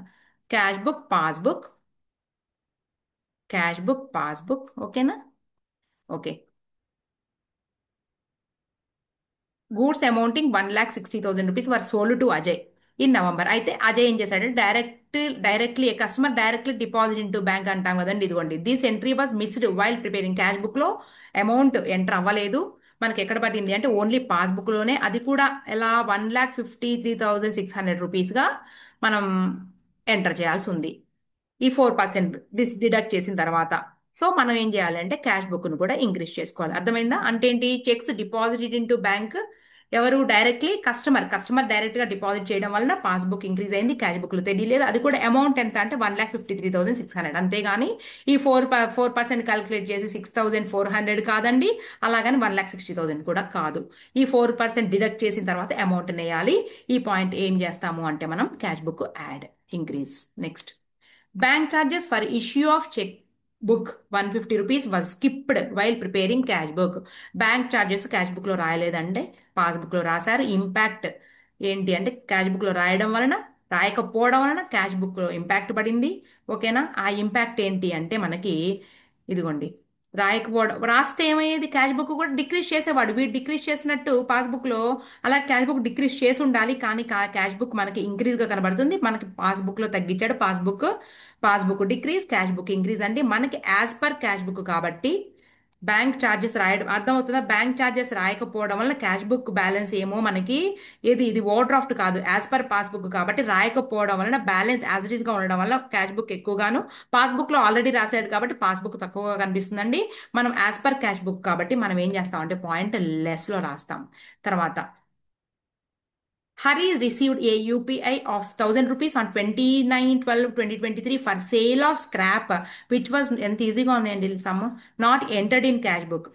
Right, not entered in cash book అంటే పాస్బుక్ లో మాత్రమే రాశారు ఒక రిసిప్ట్. సో పాస్బుక్ మాత్రం పెరిగింది. ఓకేనా. సో క్యాష్ బుక్ తక్కువగా ఉంది కాబట్టి ఆ రిసిప్ట్ రాయకపోవడం వలన మనం దీన్ని యాడ్ చేస్తాము. నెక్స్ట్, చెక్స్ అమౌంటింగ్, ఇక్కడ కూడా అంతే. బ్యాంక్ ఛార్జెస్ క్యాష్ బుక్ లో స్కిప్డ్ రాయలేదు అంటే మనకి ఇంపాక్ట్ ఆన్ పాస్బుక్ లో ఇంపాక్ట్ పడింది. అర్థమవుతుందా. పాస్బుక్ ఆ ఇంపాక్ట్ ఏంటి అంటే పాస్బుక్ మనకి డిక్రీజ్ అయ్యింది, ఆ లెవెల్కి క్యాష్ బుక్ని డిక్రీజ్ చేస్తాము అని అలా. Next, checks amounting to 1,80,000 rupees were issued during the month but checks of 1,44,000 rupees were only presented during the right. ఇప్పుడు మనం ఏంటి అంటే ఎంతైతే నీకు ప్రజెంట్ అయినాయి అవి అనవసరం. సో డిఫరెన్స్ ఎంతో తీసుకో. 1,80,000 రూపీస్ మైనస్ 1,44,000 అంటే 36,000 రూపీస్ మనకి డిఫరెన్స్. అదేంటి అంటే ఇష్యూడ్ అండి, క్యాష్ బుక్ పాస్బుక్ ఇష్యూ చేసే రైట్ క్యాష్ బుక్లో ట్రేడర్కే కాబట్టి క్యాష్ బుక్ ప్రకారంగా తగ్గిపోయిందండి, ఇది ఎక్కువగా కనబడుతుంది. సో మనం ఏం చేస్తామంటే ఇంక్రీజ్ యాడ్ చేస్తాం. పాయింట్ 36,000 యాడ్, ఇంతేనండి మనకి. ఓకేనా. రైట్. బీఆర్ఎస్ మొత్తం కూడా రేపు ఇంకో క్లాస్లో కంప్లీట్ అవ్వచ్చు, లేదా ఇంకో క్లాసు తర్వాత రెక్టిఫికేషన్ ఆఫ్ ఎర్రర్స్ ఆర్ లేదంటే మీకు బిల్స్ ఆఫ్ ఎక్స్చేంజ్ నేను స్టార్ట్ చేస్తాను. Okay students.